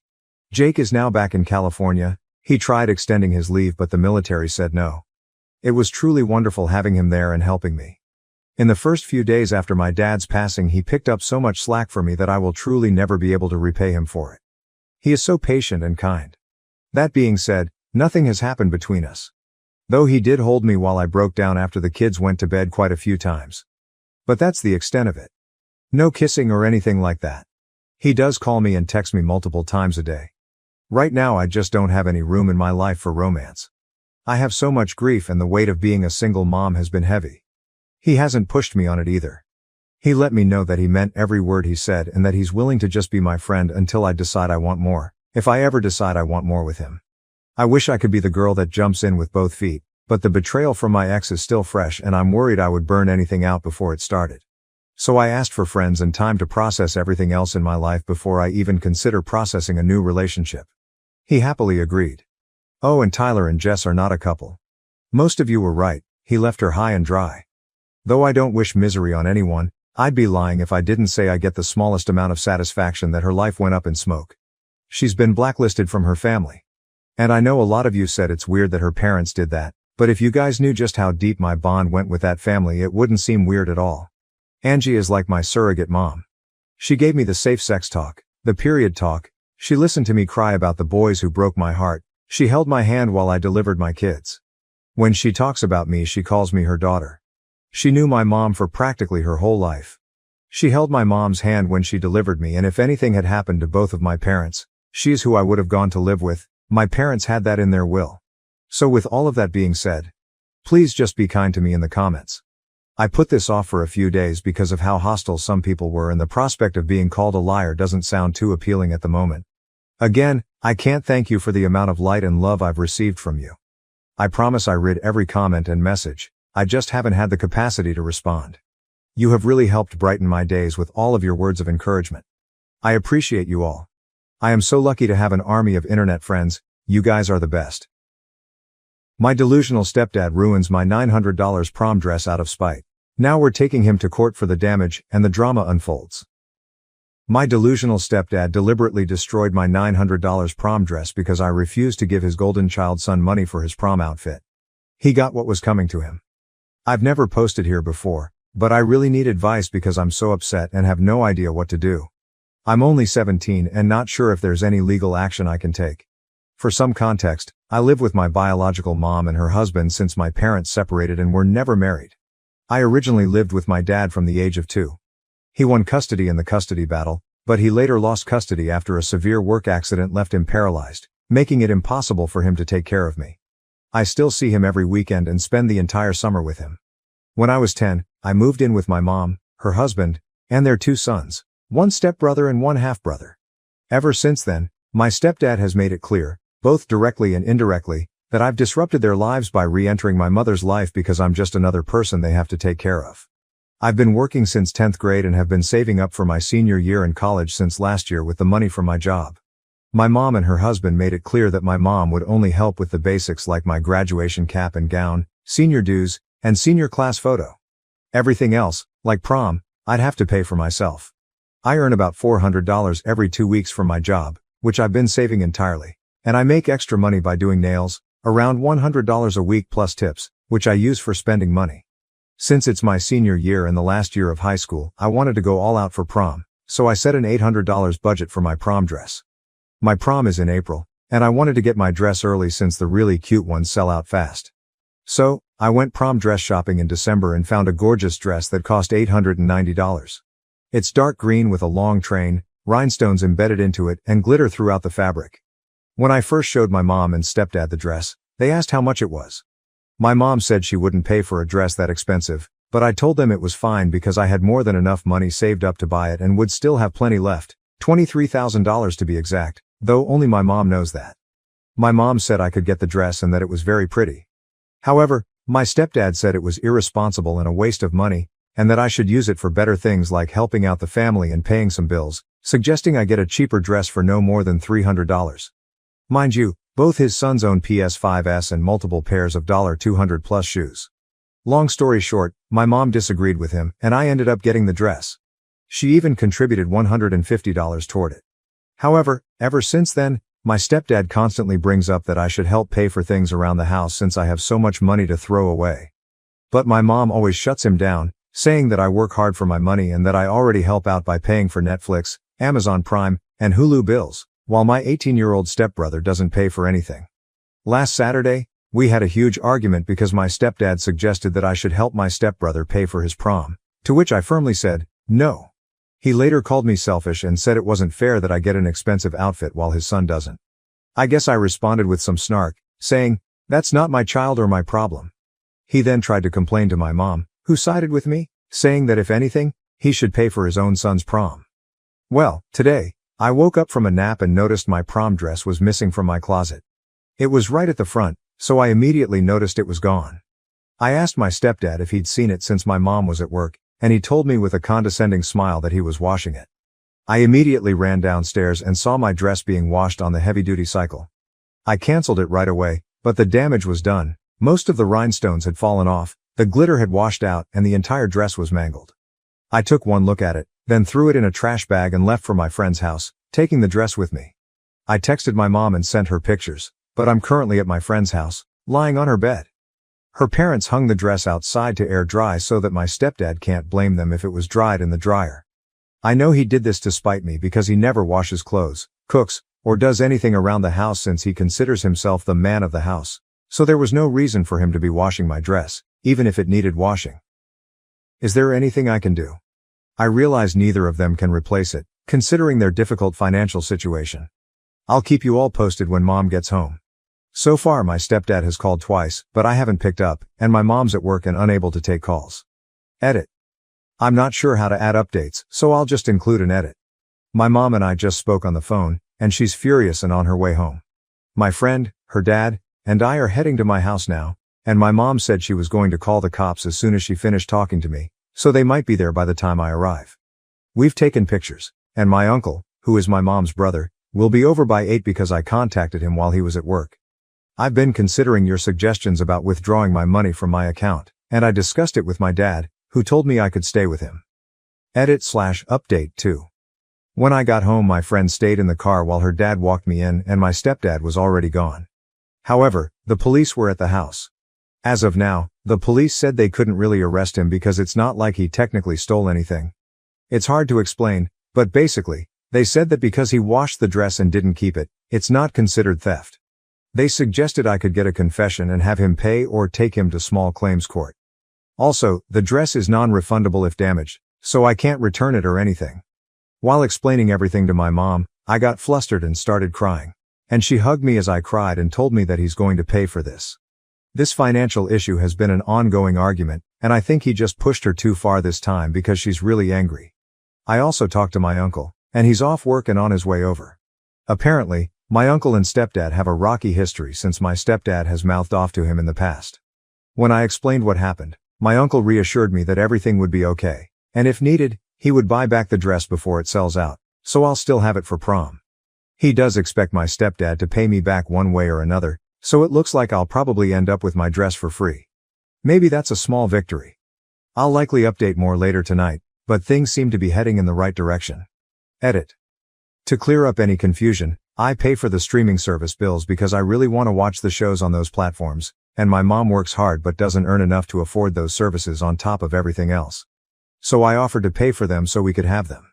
She's not the kind of mother who would pick her husband over me, and she always defends me. My stepdad has never pulled a stunt like this before. He just tries to convince her to control my money and savings, but she's never touched my savings. I feel like that's why they always clash, because he has this mindset that, we have all these financial troubles, and your daughter could solve them with her savings, and you have access to them. My uncle came over, and he and my mom had a bit of an argument because he blamed her for enabling my stepdad's behavior by not leaving him, which he thinks is why my stepdad felt comfortable doing what he did. She argued back, saying she's always defended me against him and has never taken any of my money. Which is true. We all talked about it for a while, and she revealed that they actually had an argument last night about paying off a car payment. She mentioned how all these bills are wearing her down, and he responded by saying it wouldn't be such a burden if she used my savings and didn't let me spend it on foolishness. She got angry and defensive because he keeps bringing it up. He also pointed out that the $900 I spent on my dress could have covered the car payment for the next 2 months. By the way, he only knows about my savings because he knows how much I get paid and that I've been saving all of it, so we think that's what triggered him to throw my dress in the washer. My mom and stepdad have been texting back and forth, and he admitted that he washed the dress to teach me a lesson about not spending so much money on something that can be ruined so easily. But he deliberately set the washer to heavy duty, so it's clear he intended to destroy it. My uncle has offered to replace the dress, so I don't need to worry about not having my special dress. We called the boutique and explained everything, and they said they could order another dress, though it won't arrive until February 23rd, which is fine. My mom sent my stepdad a long, threatening message basically calling him out. She's really heated right now, so I'm going to try to ask for a screenshot later. She and my dad also talked and decided it would be best if I got my own bank account so that my stepdad can't use the excuse that she has access to my account, which is also great. My mom and I had a discussion about what's going to happen next, and she said she's not sure yet because it's all a bit overwhelming for her. She's seriously considering leaving him, but I guess she doesn't want to talk about that just yet. My stepdad is currently staying at a friend's house. I'll keep updating, and I might have another one tomorrow. My friend's parents are going to keep the dress at their house, and I'll pick it up tomorrow to have as proof. My uncle has wired me $1,000 for my prom dress, and I'm planning to use the money to replace the dress and buy new shoes. He's quite well off, which is one of the reasons I reached out to him in the first place. I'm going to call the boutique and see if they can reorder the dress, and I'll just pick it up sometime in February. However, we still want my stepdad to pay in some way, and we're working on that. My uncle has also called my other uncles and aunts, with my permission, to vent about the situation, so now most of my mom's side of the family, who all live in Georgia, are aware of what happened. I woke up to a flood of texts expressing sympathy and even some offers of money for prom, which have added up to about $300. So that's a positive outcome. My mom also contacted my step-in-laws, who then spread the news, complete with pictures, and I guess most of them are shocked, except for his mother, who is still buying his excuse that it's just a dress and it was an accident, despite the evidence. I also got a call from my stepdad's sister, who expressed sympathy, and through our conversations, I learned that my stepdad has been asking a lot of his family for financial help because, for some reason, he's bought so many things on credit that he can't keep up with the payments. My mom called my stepdad for answers, which we recorded, and he's basically trying to blame her, saying that if she hadn't pissed him off last night, he wouldn't have done it. He claimed he was trying to teach me a lesson about being responsible with money and that he had planned to lecture me afterward. My mom has now broken up with him because he blamed her for caring more about me than him, which is bizarre. This led to an argument where my mom said, "You think I care about her more than you? Well, you're about to see just how much I do." Their relationship had already been rocky because he can't manage money, and this was the final straw for her. So a lot has happened. First off, we've placed an order for my dress and it's being shipped now. It should arrive at the boutique by February 23rd, so that's sorted. My stepdad and mom are officially broken up, but my mom isn't sure yet if she'll proceed with the divorce because everything is still so fresh, and lawyers are expensive, and she can't afford it right now. They also have a prenup, So they don't share any assets, and the house is my mom's. It was her dad's house that she inherited. She had a different dad from her siblings, who all share the same father. My stepdad came back with his brother after a while and tried to make up for everything by buying me a new dress from Macy's that's similar in color and length to the original, but it's very tacky and ugly and looks nothing like the dress I originally had. He then tried to apologize, saying it wasn't his intention to ruin the dress and that he was just going to wash it to make a point, like, "See, this is why you don't buy things like this." And then he would have bought me another dress. But that explanation makes no sense at all. My uncle also came back to the house after I texted him that my stepdad had returned. My uncle was at the store when he got my message, and when he arrived, they got into a huge argument. My uncle demanded to know why my stepdad destroyed the dress, but my stepdad said he wasn't going to let anyone walk into his house and start making demands. My uncle called him a name, and my stepdad told him to say it again. So he did, and they ended up fighting. My stepdad lost the fight and then threatened to call the cops, but we reminded him that he swung first. After that, he went on a rant, cussed us out, and left, taking the dress with him. We're actually planning to follow your advice and take him to small claims court, considering the evidence and the damage. Hopefully, we'll come out on top. Right now, my stepdad is staying at his parents' house.